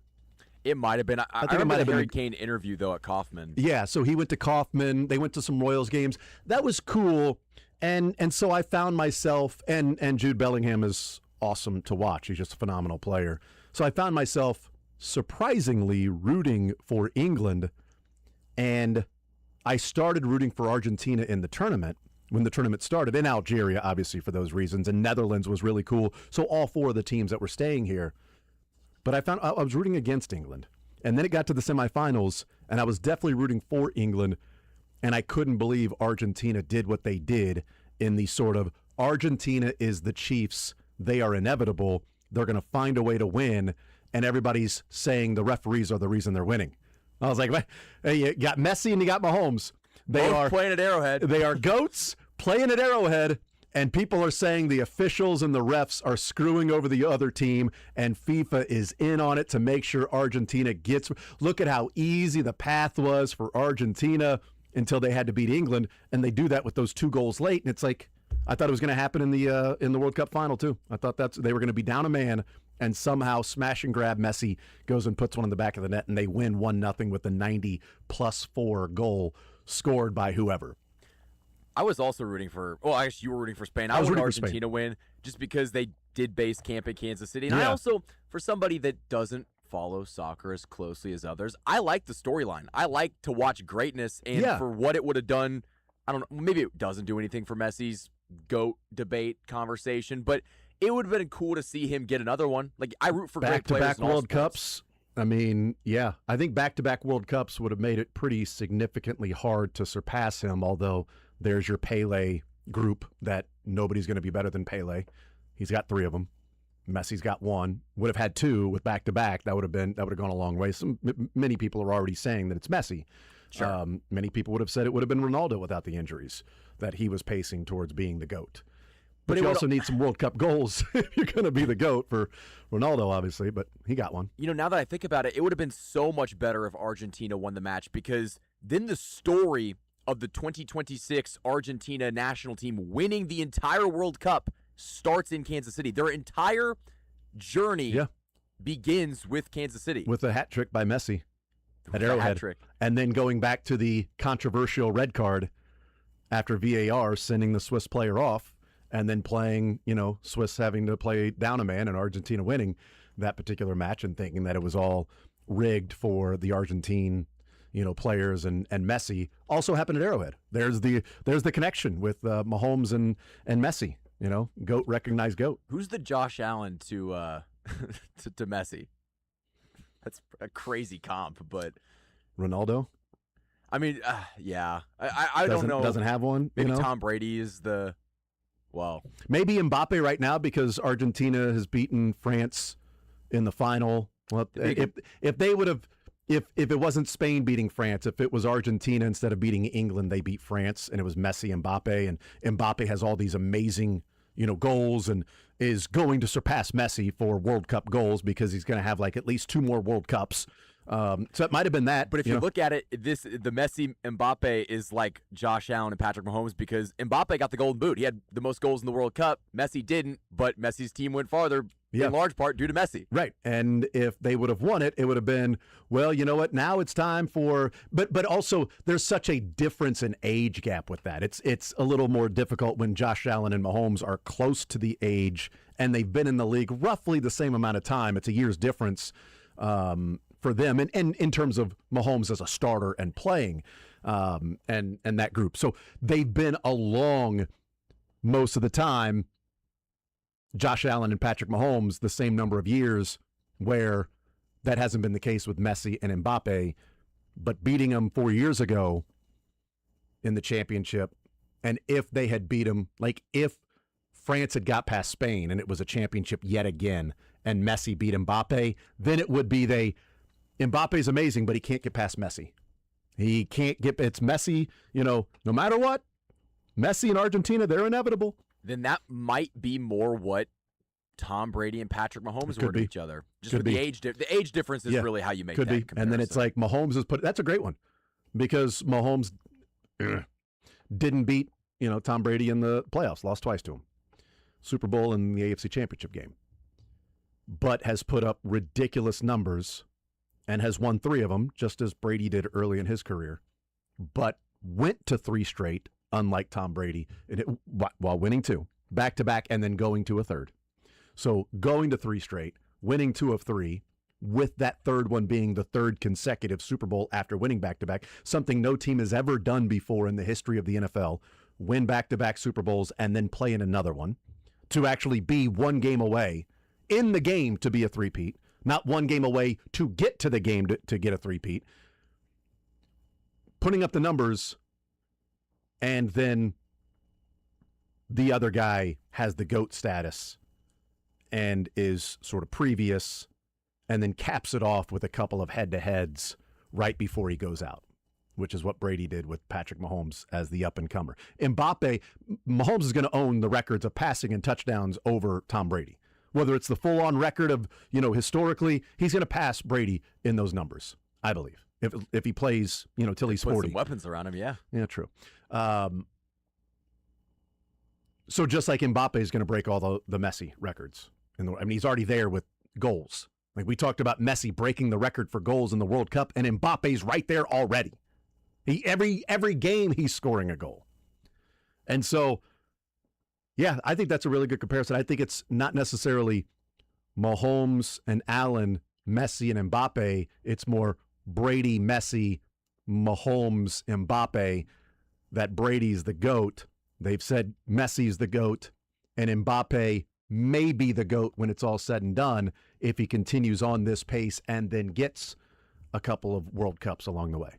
I love how us Americans watched the pinnacle of sporting in the entire world, and we're like, how does this relate to the NFL? How does it relate to real football? How does this relate to the sport that we love? Not football. How does it relate to football? How does this affect Patrick Mahomes' legacy? I was legit leaving that match going, how would a final score be in the NFL that would be that dominant where you won by? The only thing I could think of was a team that foolishly just was dominating, but kept going for fourth downs and constantly went for fourth downs. And then you would stop the team at the goal line because you would go for it on fourth down, inside the 5-yard line, get stopped. The other team takes over. You stop them. They punt. You have a turnover. You stop them.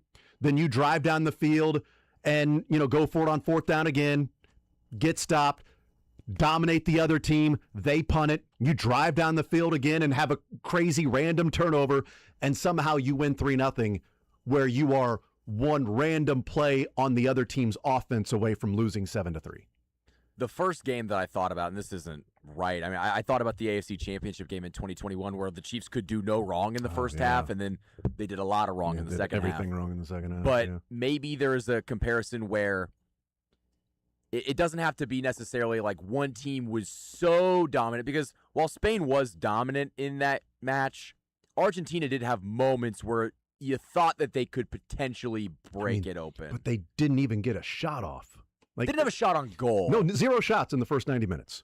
Yeah. 20 shots to 0, 12 shots on goal to 0. It's the first team ever in a World Cup final to have 0 shots in the 90 minutes of break. They finally got one in extra time, but they didn't get one in the first 90 minutes. How much of that do you think they just ran out of gas versus just how good Spain was defensively? No, I think Spain was not knowing the tactical part of it. That would be a Jake and Nate conversation and a Matt Beasler conversation.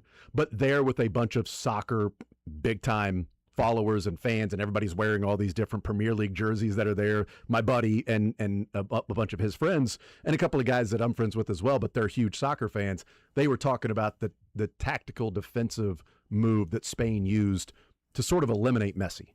Like, this is what Messi does, and Spain came out this way, and Argentina didn't have a counter for it.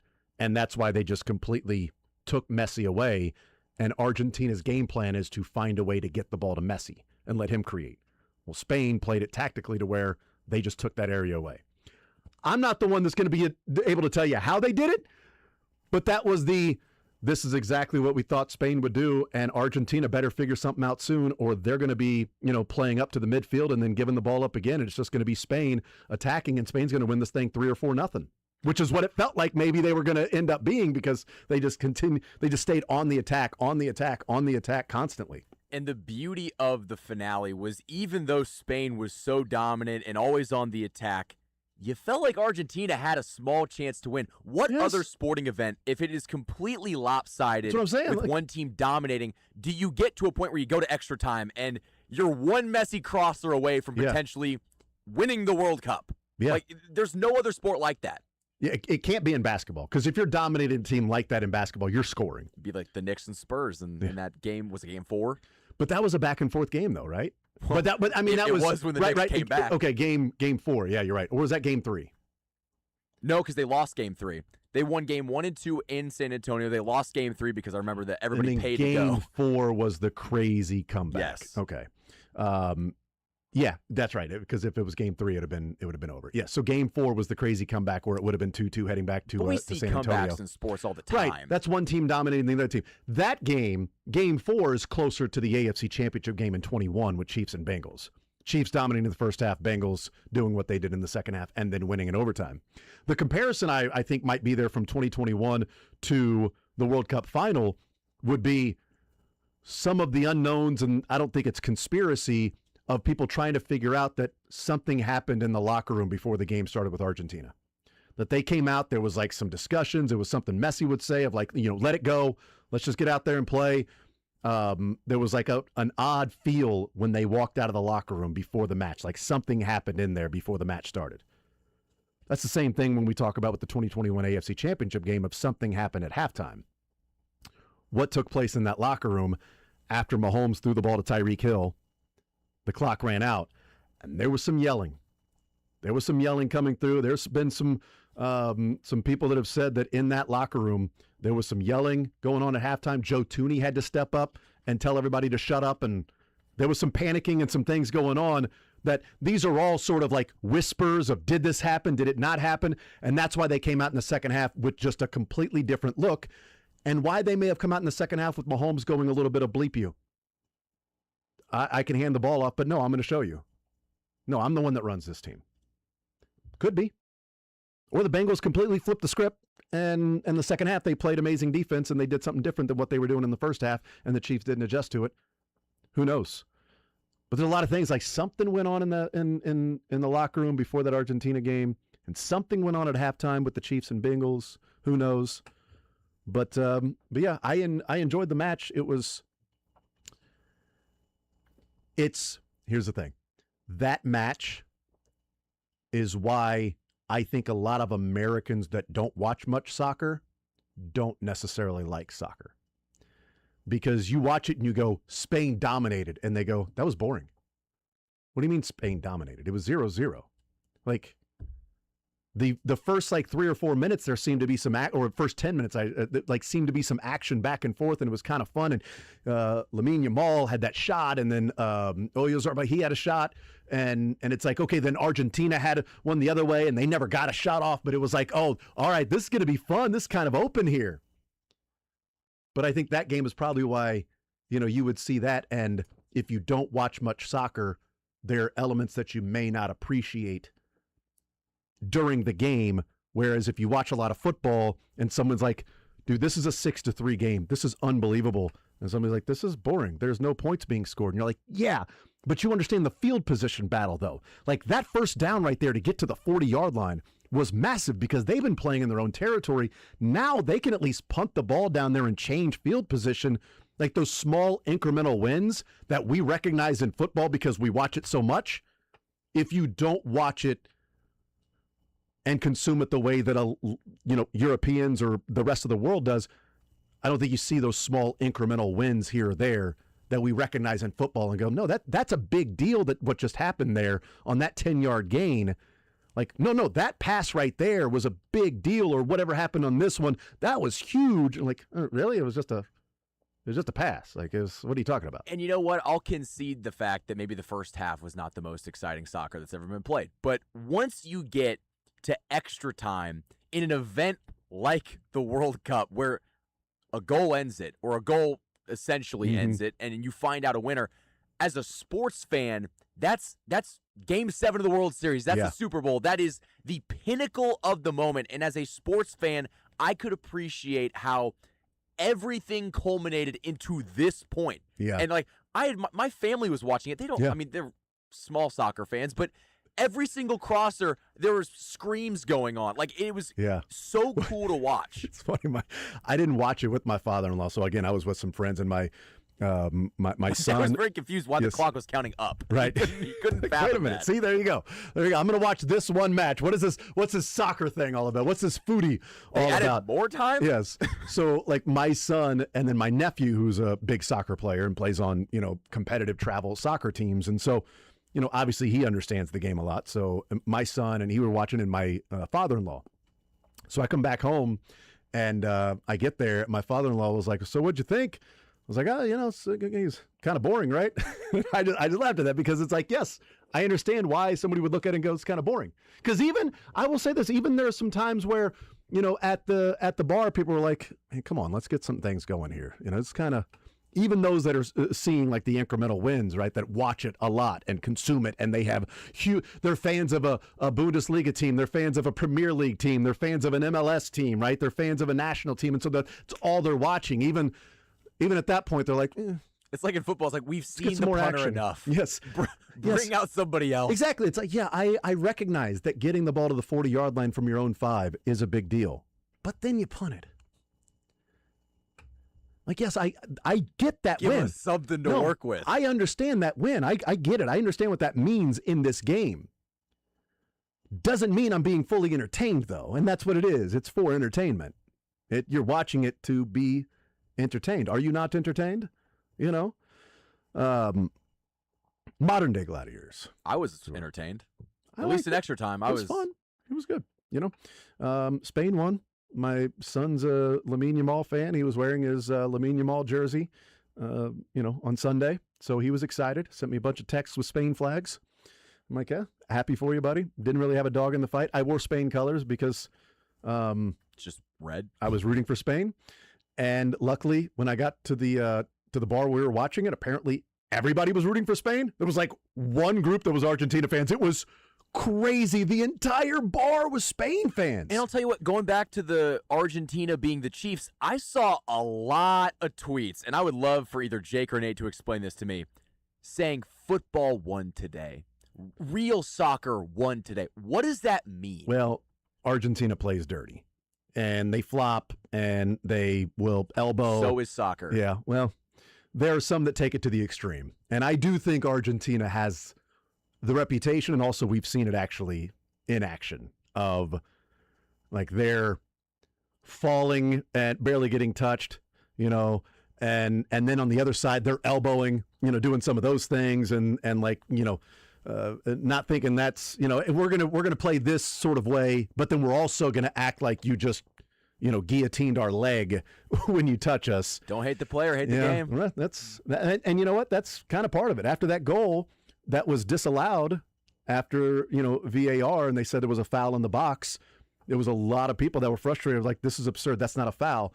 And one of the other guys we were with was like, look, I don't think it should be a foul, but this is what we've created. He goes, this is where the game has gone. He goes, sorry, it's a foul. It's a BS foul. I don't think they should call it. I think they should allow the goal. But we can't get to this point to where we're officiating that way and then be pissed that it's officiated that way.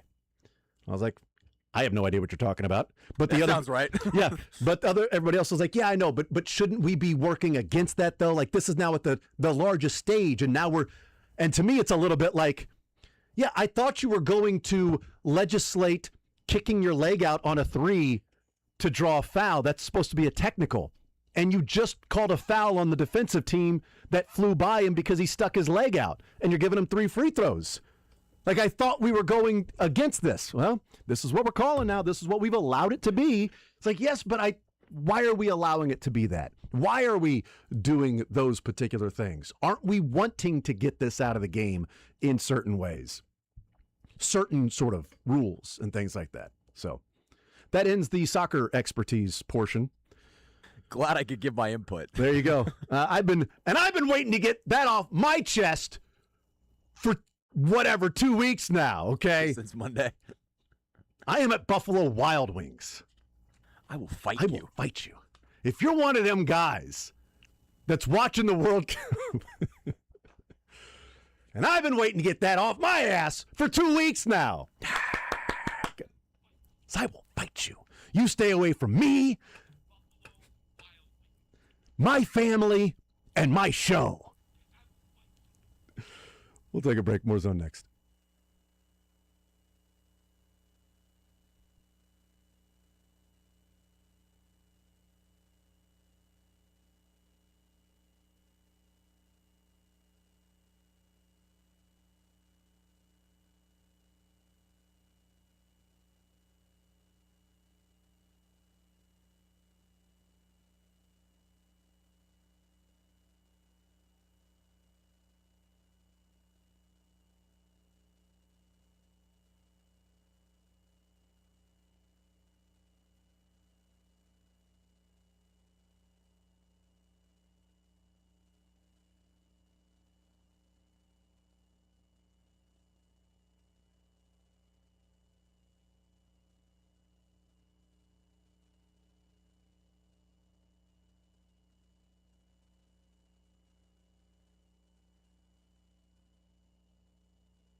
All right, wrapping up this hour. One more hour to go here on this Thursday edition. Handing it over to the program. A little best of coming up tonight.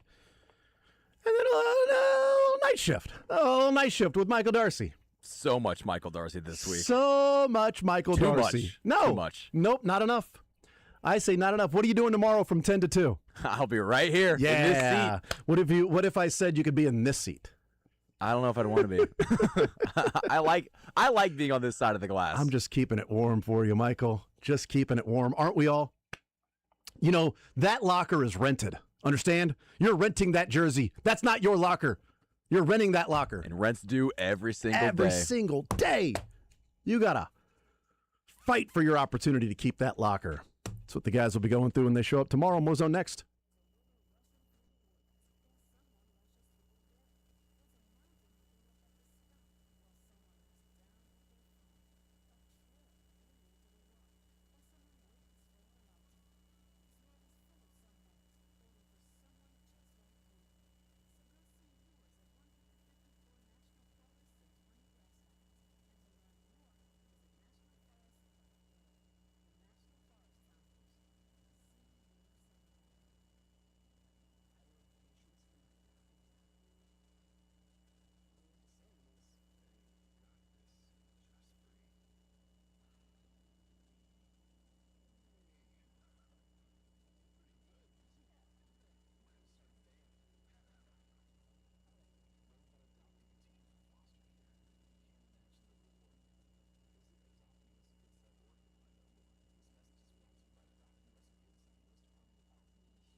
drama going on in the Little League World Series softball.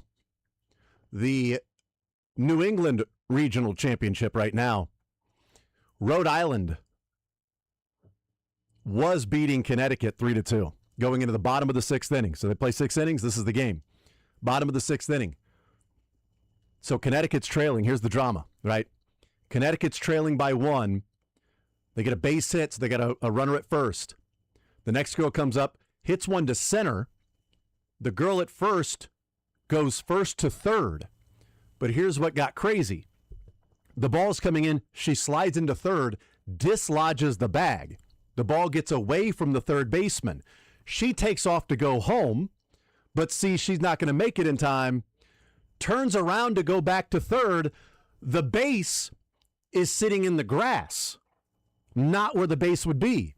So she runs down the third base line and dives back to third where the bag would have been. And then she's tagged. Not anywhere near touching the bag because the bag is over in the grass. Umpire calls her safe. They go to challenge. The other team challenges.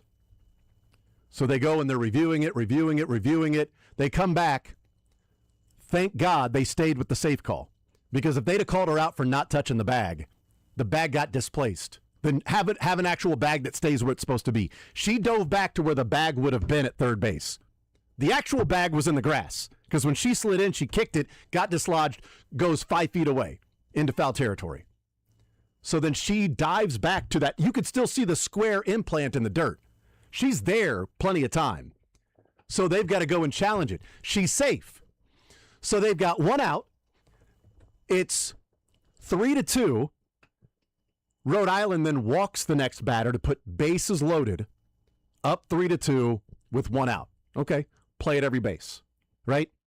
Did they fix the base? Oh, yeah, they put it back. Okay. Yeah. Those things go back in. So explain this logic to me, okay?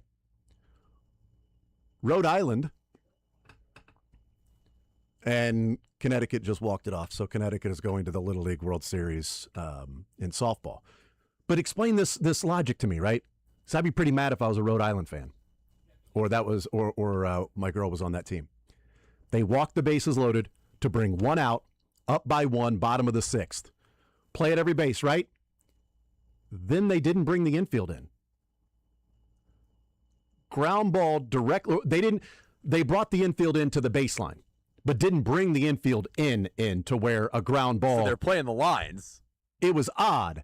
So the shortstop is like right on between second base and third base, but not in the infield. It's like right on the base where the baseline would be. Although I get it, baseline not established. It's established by the runner. Whatever, go away. It's a ground ball to her, but it's a hard hit ground ball right. But she's so far away, there's no play at the plate because she's not in far enough. So she looks and goes to throw it home, but there's no play, and so she just eats it. The girl running to first was slow. When she put the ball back in her glove, the girl was still 2 feet away from first base.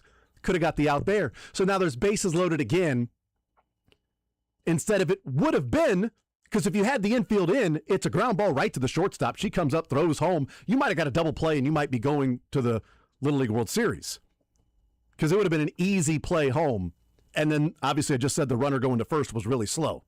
Might have been a touch home, throw to first, double play, you win. So now there's still 1 out, bases loaded, and then they had the infield in, and it was a line drive to the second baseman. Would have been a double play. Second baseman dropped it. I can already hear the fire Matt Quatrero chants. You've got to fire Quatrero at that point, right? It's his fault. But in all seriousness, you walked the bases loaded, but then didn't bring the infield in to get the play at the plate. Unless you wanted to be a little bit pregnant, right? So it's like, no, if we bring them all the way in, we're still up by 1. And if a ground ball gets through, now we lose. Well, then play them all the way back and have double play. So she fielded the ball. She couldn't turn a double play because the second baseman was also in on the line. So you're not looking to go to... You bring them somewhat in, so you're telling them plays at the plate. Even though it's a ground ball right to shortstop, boom. Toss it to second, 1 out, throw to first against low runner, out there. I don't know. I'm just saying. There's got to be some strategy that goes into it. You walk the bases loaded, it's right move, because that run doesn't matter. You're only up by 1. So you created the out at every base, but then you didn't bring the infield far enough to where you'd have a play at home, but you didn't put them back at double play depth to where you could turn a double play on an easy ground ball right to the shortstop. They were just in no man's land. Yeah, it was odd. It was an odd strategy. Anyway, there's the drama as the New England region. As I know everybody was worried about the New England region for the Little League World Series softball. Sweating. I know. I get it. I just, the drama that was there, I thought they were going to come back and call her out because she didn't touch the base at third, because the base is sitting 5 feet away in foul territory, because when she slid in feet first, the base goes flying. But the ball got away from the third baseman. And she smartly, if she would have run to the base, she'd have been tagged out. Because it was a run to third. The pitcher was backing up the third baseman. She fielded it. The girl turns around to go back to third. The pitcher's running to her while she's going to third. Had she ran to the base in foul territory, the pitcher would have just tagged her. So she ran to where the base would have been. But I thought they were going to go, well, she didn't touch the base, so she's out. Even though it was dislodged. That would have been oh my God. It would have been awful. Argument. It would have been terrible. Like, then don't have your bases slide away, you know? So there you go. Now we got our World Cup breakdown in the previous hour, and we got our Little League World Series softball update in this hour. We are just hitting on every aspect of sports. This is a sports radio show, so we bring you sports. It's like the wide world of sports. We're getting you caught up on everything that happened this week. This is like Soren's Need to Know. You needed to know about the ending there with the New England Regional and the Little League World Series softball there. We talked a lot about Salvi in the first hour with the game-tying home run yesterday, or not game-tying, but the career franchise-tying home run with George Brett at 317. We talked a little bit about also jumping into we talked a decent amount about jumping into the fountains. Let's play the clip that we heard yesterday afternoon. Let's play Salvi first, because this is a fun one. Salvi on the home run, and then Bethany killing it, by the way. Killing it, Bethany, with the reporting, bringing up the guy that jumped into the fountains with Salvi talking about his home run. So here's Salvi on his franchise-tying George Brett 317th home run in a Royals uniform. Super excited. All the sacrifice I do, all the sacrifice my family do, my mom, where I'm coming from, I never expect that, you know. And my teammate, you know, great organization, Kansas City Royals. So I thank them to give me the opportunity, you know, to sign me when I was 16. So very happy, super excited. You know, hopefully I got more. A fan jumped in the fountains and left in handcuffs trying to get your ball today. Please, yeah, please, police, just take out of the jail, please. Okay, and send him home. If I was saying, I maybe jump too, and I try to get that ball. So please, and thank you for the hard work and try to get that ball. Use a Blair. I don't get it yet. We got to I think they got it back from him him got it back? to you. Yeah. I hear that he threw it to somebody, to his friend or something like that. I think they took it from Yeah, him. okay. Yeah. Okay. How about that, Michael, Jack? He would have jumped in the fountains too. Salvi would have. Now, I had said I would have jumped in the fountains till I realized I couldn't keep the baseball anyway. Then that's just a exercise in futility. Like, what's the point? I can't even keep the baseball. There's no reason for me to go out and jump into the fountains. These would literally be my direct comments to Royal Security or police officers who try to take that ball from me. I will. Legitimately, I will fight you. Well, see, now you're getting resisting arrest and striking a peace officer. So, because strike him, I'm just gonna. If you're gonna fight him, what are you gonna do? Slay him with your words? Like, I'm not sure what you're gonna do in fighting him. I'm gonna talk about him on air. You're gonna do a thumb war? 1, 2, 3, 4. I declare a thumb. Ah, you got me. All right, you take me away, officer. The Royal security guards I guess not even security guards, wearing the yellow shirts. Listen. If you're gonna fight them, if there is not a day where I can outrun those people, they're very nice, very good at their job. Very nice. You don't want to fight them? No, not even fighting them. But if there's a day where I cannot outrun those people, it's time to hang it up. It's time to just hang up your fandom. It's time to stop. Stop coming in the fountains. It's time to hang up jumping in the fountains. Yeah, it's time to stop doing that. Jumping in the fountains. It's a young man's game. Everybody knows this. Everybody knows when you hit a certain age, jumping in the fountains is gone. Your life of fountain jumping has passed you by, son. You're like the salvia fountain jumping. It might be time to hang him up. Was good at it in my early 20s, not so good anymore. This guy would jump in and out of Kauffman Stadium fountains, and they could never catch him. Never caught. Nary a handcuff in his direction. Not one time. Not a finger laid on him from a yellow jacket or a police officer. Have you seen the videos of fans who will streak the field? And there was one in Houston. I've seen some videos of those, yes. Where a guy ran onto the field, climbed the wall in center, and got out of the stadium. Got out of the way. That is my approach. I'm taking that ball and I'm running. Because a fast man is a man that's hard to catch. Well, that's what they say. I think is that the old saying? That is my saying. Robert Frost, did he say that? Was that one of his great If lines? you're in motion, you're in motion. A man in motion stays in motion. Sterling would love that quote. He would have read the book. I saw the movie. So I don't know that I would have fought them. Apparently he was as nice as can be, knew the deal. And word is that Salvi took care of him and the family. So that's cool. I'm not sure if he took care of him in terms of bail or the fine or the court appearance he probably has to go to or something. I'm not sure what the next steps are for him. Who knows? Maybe you just pay a fine and you're done with it. I don't know. Get that guy on the show. I got to figure that out. I would love to. But methinks he might not be. I don't know. I doubt he's probably doing any media rounds. But yes, if we get him on the show, that'd be great. We could be the first. Yes. Put out to the producers, going for fountain guy. It's not. You don't have to do that. I want to. Yeah, going for fountain guy. So we discussed a little bit about that in the first hour. I would have jumped in if I got to keep the baseball. Jack wouldn't have jumped in no matter what because he doesn't love Salvi enough. Michael, you wouldn't have jumped in because you would be afraid of the sharp things at the bottom of said fountain, and you might have scraped your foot, and you might have got the poopy disease from the fountain or lettuce. It would have been like dropping an anchor into a pond. I would go down and I would smash into that. It's like a rake at the bottom of it. Is like sharp spears. Is that what it is? That would be. You know what? I'll tell you what. If they actually put sharp spears at the bottom of that, Michael, one, I think that's a little extreme. Two, that would keep people out of the fountains. You want to keep people out of the fountains? Put sharp spears coming up from the bottom to where if you jump in, you get gored to death by spears. That is my fear. Speaking of the Odyssey, because I would go to Kauffman, I go stand by the fountains, and I would look into them, and I'd say, oh, that would really do some damage. That would puncture something, and I don't want to be on the receiving end of that. No, you don't. You'd like to not be on the receiving end of those things, but that is a deterrent. I will say that if you want to keep people out of the fountains, then make it to where if you jump in, you die.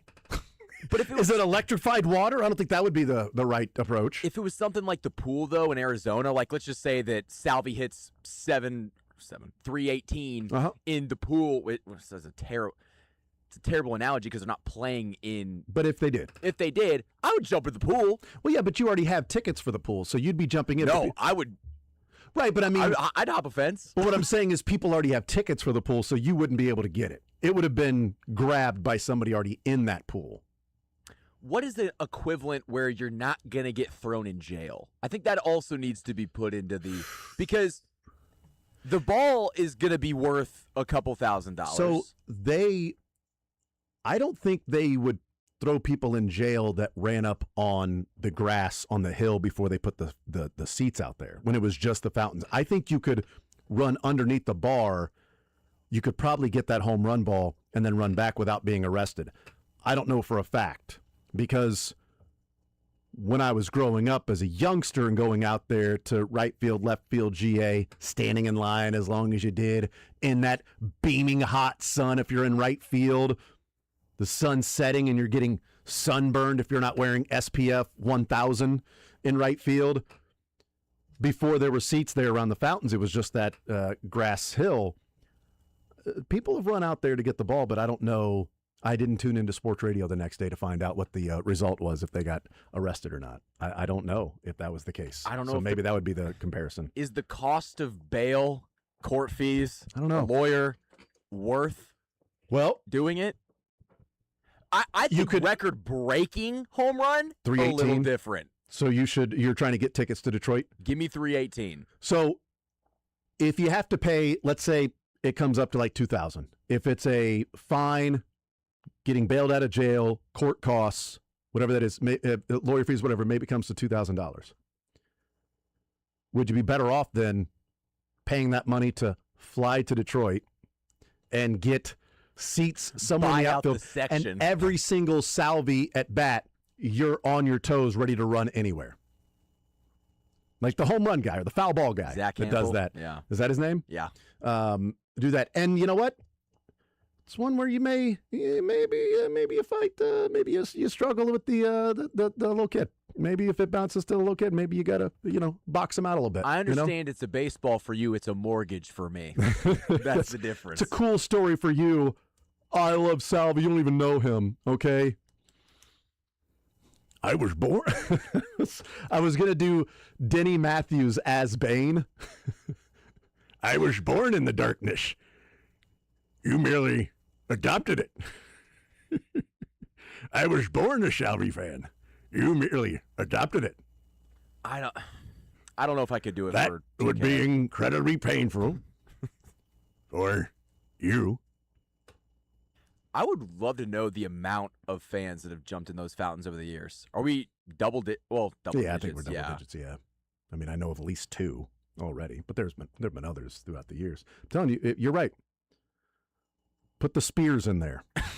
Big spears will be a deterrent. But they just randomly shoot up. Yeah, like you don't know when it's going to happen. They're jagged, and you don't know where they're going to come from. Right, it's like trying to yes, exactly, trying to cross a room that have those. Watch out! Those different, axes, swinging back and forth, and you've got to dodge these things and time it perfectly. That's what you got to do to go and get a baseball. Is it worth it? I don't know. It probably not worth it at that point. But for you think 318 would be worth it? 318 would be worth it because is it the biggest home run hit in Royals history? It's one of them. I mean, game 1 of the World Series. Yeah, Alex Gordon. But it's podium. It might be worth the most dollars. Well, let me ask you this: if you jumped the wall and ran over where Gordon hit that, I would do that. And for are you arrested at that point? I do it if you get arrested a $1,000 fine, like I did that home run by Alex Gordon. You got game 1 World Series game tying home run by Alex Gordon. Yeah, that's a. See, but you're not in the fountains. I know, but you're probably arrested because it's trespassing. Probably not allowed to go. Which is crazy because how am I trespassing? I bought a ticket to this game. Well, the same thing if going in the fountains, you'd be trespassing. I bought a ticket to this game. Yeah, but you didn't buy a ticket to the fountains. You didn't buy a ticket to the that area past center field where you got the batters out. You didn't buy a ticket there because there are no seats there. I think we could get a good lawyer to fix this. Is that right? I'll tell you what, for the cost that you could sell that ball for, you could get a good lawyer. The 318 or Alex Gordon's? Both. I think 318 will go. But 318, I don't think you're penny. selling it though. 318, I think you're giving it back to Salvi. If you're that interested in a Royals fan in Salvi that you would do that to get the ball, I think maybe a Detroit fan would be like, hey, I got the ball. Hell yeah. What does a Salvi bat mean to me? Not much. What does $1,500, $2,000 mean to me? Much better than some, Salvador Perez bat. Like I wouldn't care about some, Dylan Dingler signed autograph bat from the Tigers. Cool. I'd take the cash. Yeah. Right. So maybe it means more from the cash standpoint. But if you're a Salvi fan, you're probably trading it to him for a baseball bat or a couple baseballs or something like that, or a jersey or a meet and greet experience or something along those lines with Salvi. But Alex Gordon's, I don't think that's you're giving back to Alex Gordon. That's just a significant home run in Royals history, not necessarily a personal accomplishment where you are breaking a record or tying a record in an otherwise disastrous season. But that's a situation where I think that ball's in the Royals Hall of Fame. So right. You got to go out if you're the Royals and buy that ball. Yeah, that's what I'm saying. Yeah, that would be to where would it be worth it monetarily because you might get a decent return from a Royals fan that would want that baseball, and then maybe they buy it and donate it if they got enough money. I'm just going to buy it and donate it to the Royals Hall of Fame, but you're getting the cash for it, which will probably outweigh whatever your court costs or fine is. Whereas, again, the Salvi ball, you're probably giving back to him for a bat and some baseballs, which you could probably go deal. Right. You can probably go and buy. I hate to say it. I love Salvador Perez. If he was like, I would like to exchange to you a bat, a couple signed bats, a couple signed balls. Give me a signed jersey, catcher's gear, all the works. You're going to give me this ball. I would say I would rather have the $10,000 I could probably get.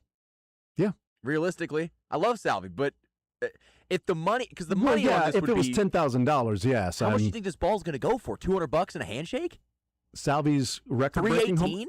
I don't think it's going to go for 10,000. Do you know how much Alex Rodriguez 3,000th hit went for? But that's 3,000 hits Sure. for Alex Rodriguez. 3,000 lot hits. of these home runs- This is a Royals franchise record of 318. You don't think that they would pay for that? I don't know. Maybe I'm way off, but I don't think you get 10,000 for it. You'd at least get 5. At least 5. You might get. Yeah, I could see you getting 5.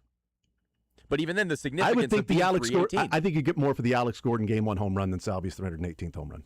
because they won the World Series. Because it's a World Series home run, and it was one of the most memorable home runs in Royals history. That might be a $25,000 baseball. I mean, or probably more, actually, realistically. I think your ROI would be pretty decent with your, hey, you're fined, $2,000 in court fees, and then you can't go to a game. Okay, sure, I won't go to a game. Wink, wink. I promise I'll never go to another. I'm banned from every MLB game. Wink, wink. Okay, cool. I mean, how many do I go to anyway? You had the best point. Was really, are the Royals really wanting to be in business of keeping fans away from going to games? They got to beat them off with a stick. You're not allowed to come to the game anymore. We can make an exception in September. Late August, September. Chiefs are now playing. Sir, if we'll send you an email. If you'd like to come to this game, we will welcome you back. We'll comp you tickets. If you're Please come. we will allow you to come to this game if you pay. We're not going to comp you tickets.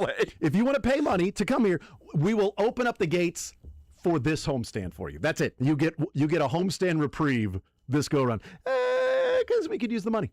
Yeah, we could use the attendance. Somebody's got to pay for this Salvador Perez home run. It's not going to be cheap. Let's take a timeout. We'll come back, continue rolling. Matt Quattrero was emotional about the Salvi home run, and I want to play that. And there are a couple things that I took away from the emotions of Matt Quattrero. One good, one glass half full, glass half empty takeaway from Matt Quattrero. And the Royals continue to place the importance on the wrong part of Jack Caglione's game. We'll talk about that on the other side of the break as well. More Zone next.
913-912-4810. Text says the punishment for somebody jumping in the fountains, punish them by watching the 04 season. I think you are banned from Major League Baseball in every Royals game until you watch every single game from the 04 season and write a synopsis on all Talk 162. about it for 2 hours. All 162, quick synopsis. You can then return to Royals games. That is your punishment, sir. Do a post-game show every single game. Text says Triton Frogger. That's a good one. In the fountain. That's right. Text says just put up signs that say the fountain water has the poopy virus in it. That'll keep you out. Tell you what. Keep you out of the water. Not worth it at that point. For some. Not worth it. Let's hear from Matt Quattrero. He was emotional after the game when asked about the Salvi home run. I have a glass half full, glass half empty sort of way of hearing or interpreting what I hear from Matt Quattrero. Let's play this clip. Here's Q when asked yesterday what it means for Salvi to get that home run. First of all, when the ball left the bat, it was impressive. I mean, that ball was crushed to that part of the ballpark. Where we were in the game, that was big, and then I'll get a little emotional talking about it, but just what that means to him and to the city and to the organization. I've said it before, like my age, knowing of George as a fan, and anytime you're in that breath, it's awesome. Matt, what is it about it that makes you particularly emotional seeing that? Well, I love that guy. What he does, the way he goes about it, the passion he plays the game, it's unrivaled. The guy's a Hall of Famer and you're getting to witness it. I'm sorry. So I like the personal connection that's there, obviously. As a manager, he clearly cares about the players. People can complain about, Q and all of those things, which is perfectly fine. Everybody has their right to, their opinion on what they think the issues are with this particular team. So here's a couple of ways of reading this.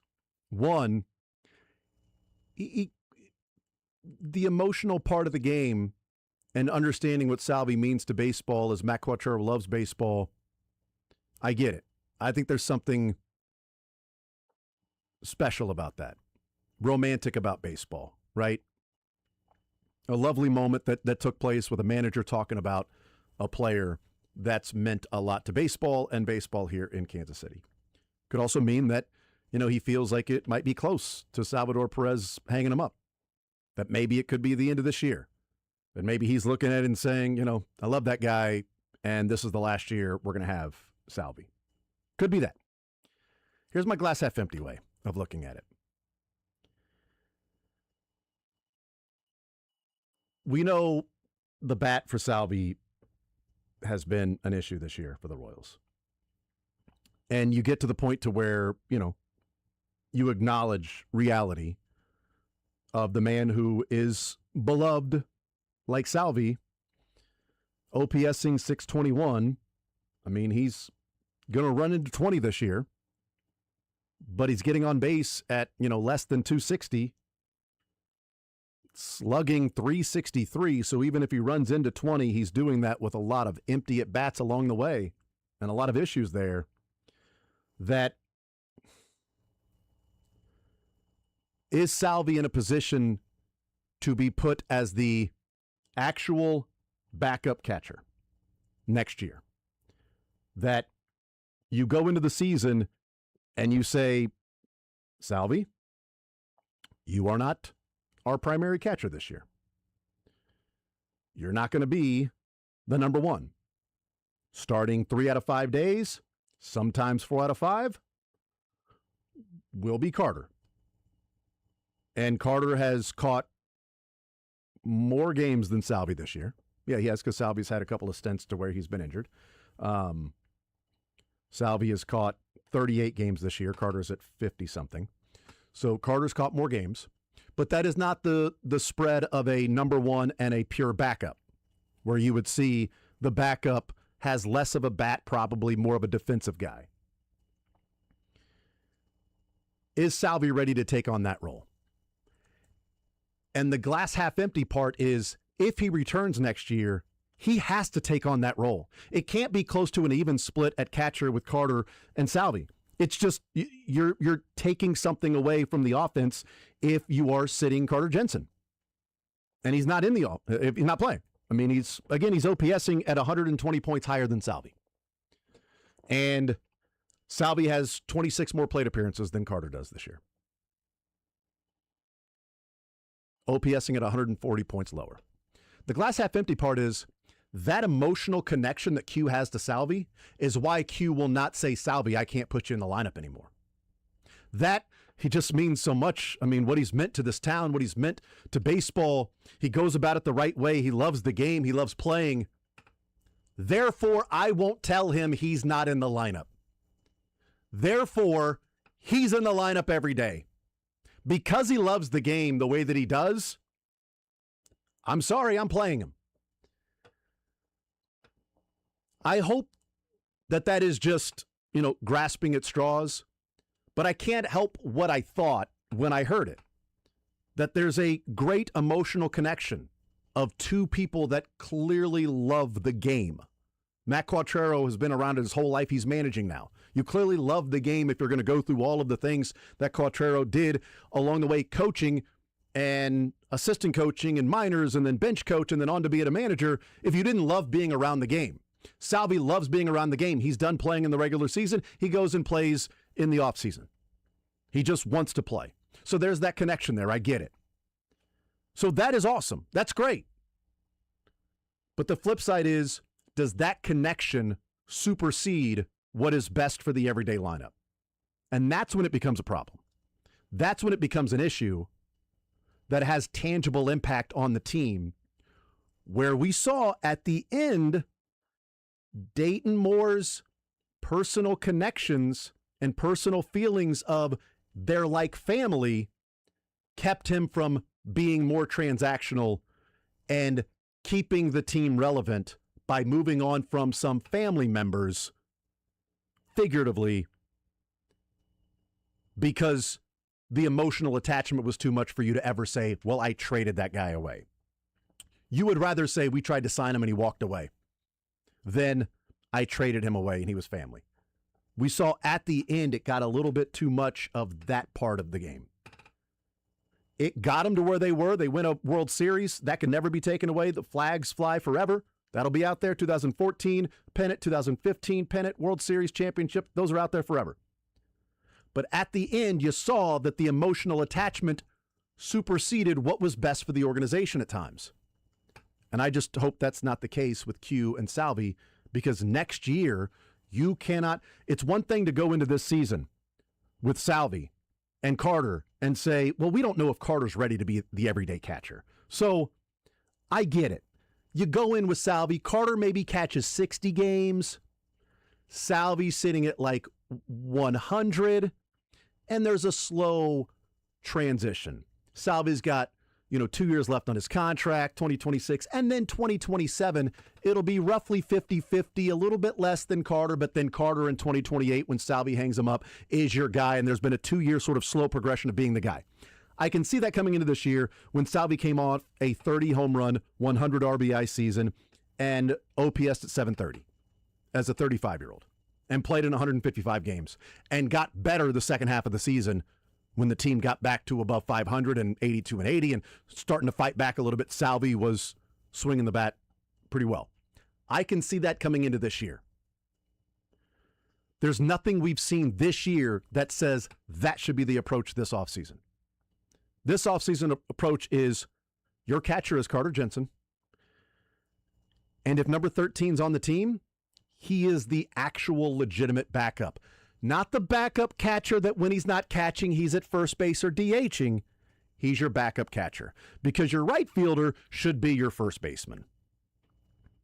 Your first baseman should be your DH.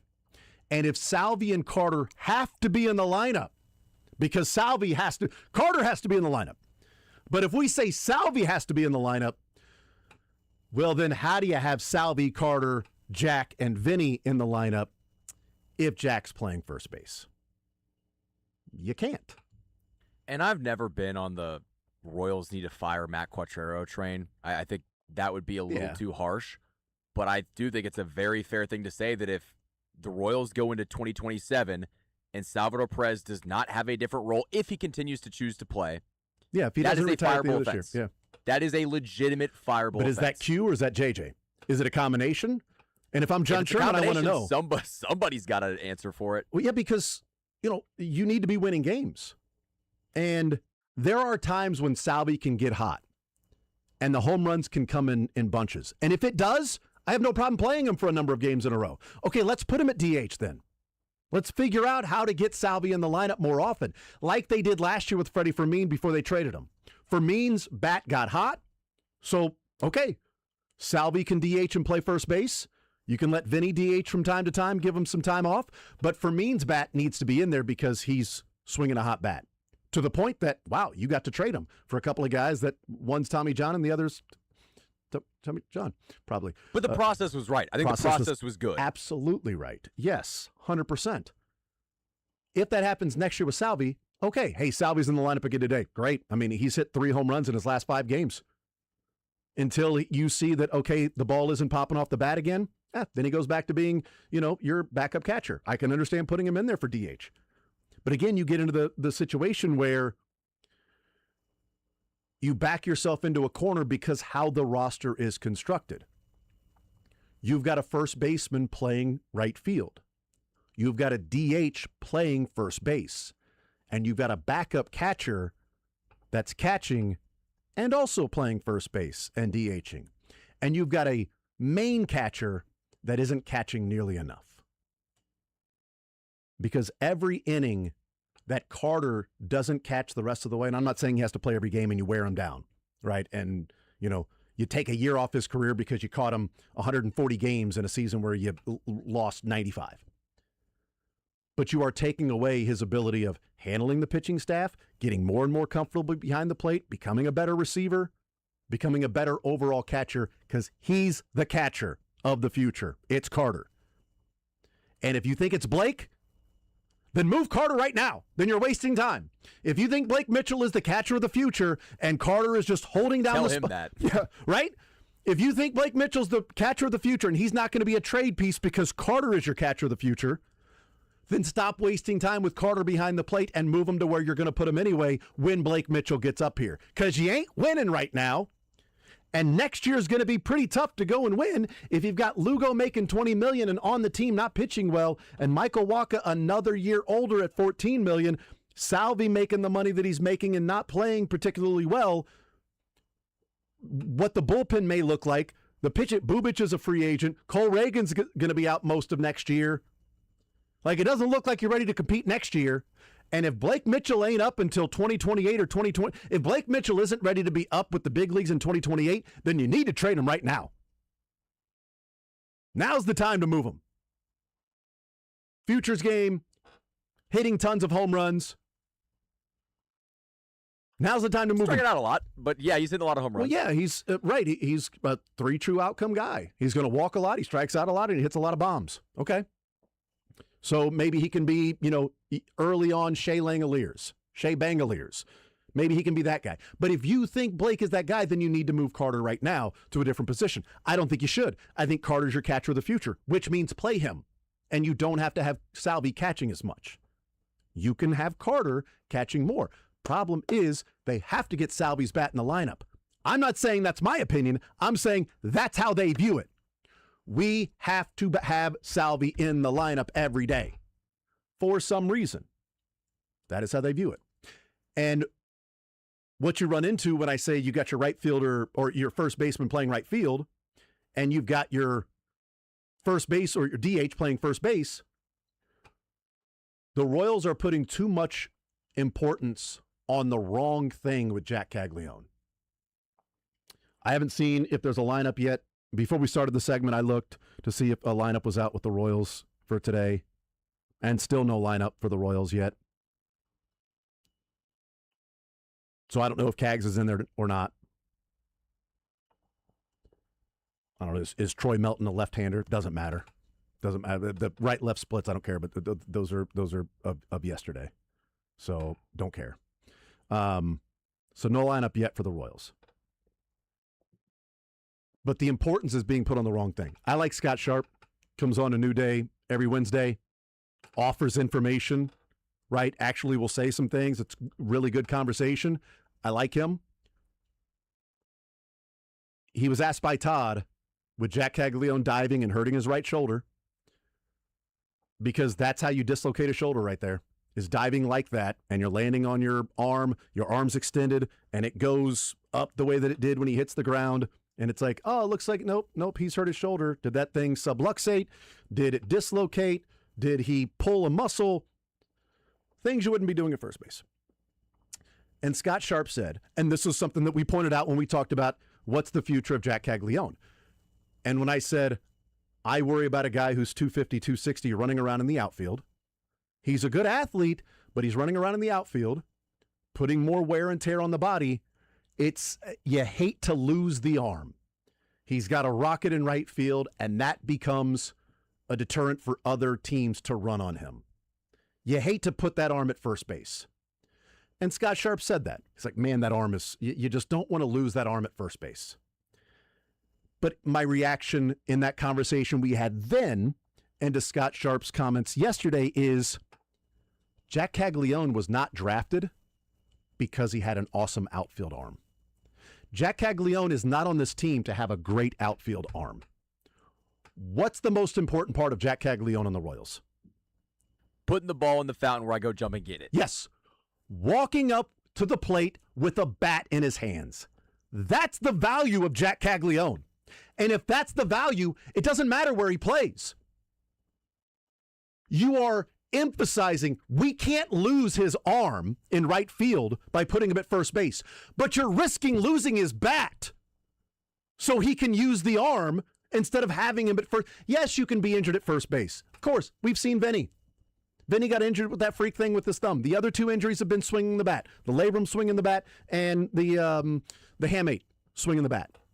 The other one was a freak injury with the thumb. Okay. But we don't see many first basemen dive, run into a wall and hurt their shoulder, dive and hurt their shoulder. Doesn't typically happen with first basemen. So by going out and saying that arm is too good to take out a right field, well, you know what the Royals didn't have yesterday? Jack Caglione's arm. You know what they also didn't have without his arm? His bat. And again, the lineup isn't out today. If he's not in the lineup, they won't have his arm in right field. And they won't have his bat at home plate because they're emphasizing way too much his arm. The arm is great. Awesome. Carter Jensen's arm is great. Put him in left field. Do you want to get the most value out of Jack Caglione? Have him throw off the mound. I mean, he's got a great arm. Then pitch him. Your bullpen sucks anyway. What's the worst he can do? Give up runs? Oh, get hurt with the arm. Right. And then he's not playing at all like Shohei. Shohei missing, but then he comes back and DHs. Okay, great. But Shohei's a little bit different because you're talking about one of the best pitchers in all of baseball. We got Shohei at home. He's an alien. Shohei's an alien. That's fine. He's an alien. Jack isn't Shohei. It's not Jack Tani. Okay? I don't need him pitching. I don't need him playing right field. I need his bat in the lineup. And if that's at first base, it's at first base. If that's DH, that's at DH. But that's what you run into when you say Carter, Salvi, Jack, and Vinny have to be in the lineup every day. You can't fit those guys in the lineup every day with Jack playing first base. So Jack has to play right field. But that's also the issue when you say Salvi has to be in the lineup every day, because we are not watching a player that says he has to be in the lineup every day. But the emotional connection with Quatrero and Salvi is that I am not going to take this guy out of the lineup because he loves baseball so much. There are a lot of people that love baseball that you don't write into the... I bet Tyler Tolbert loves baseball. A lot of guys love baseball that you don't write into the lineup every day. A lot of guys in the big leagues love baseball. You make it to the big leagues, you probably love baseball.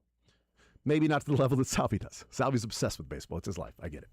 We'll take a time out, come back, wrap up the show next.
All right, wrapping up the hour here and the show, in fact.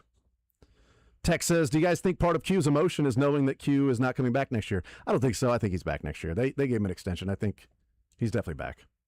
If he's here right now, he's here next year. Yeah. No, I think he's back.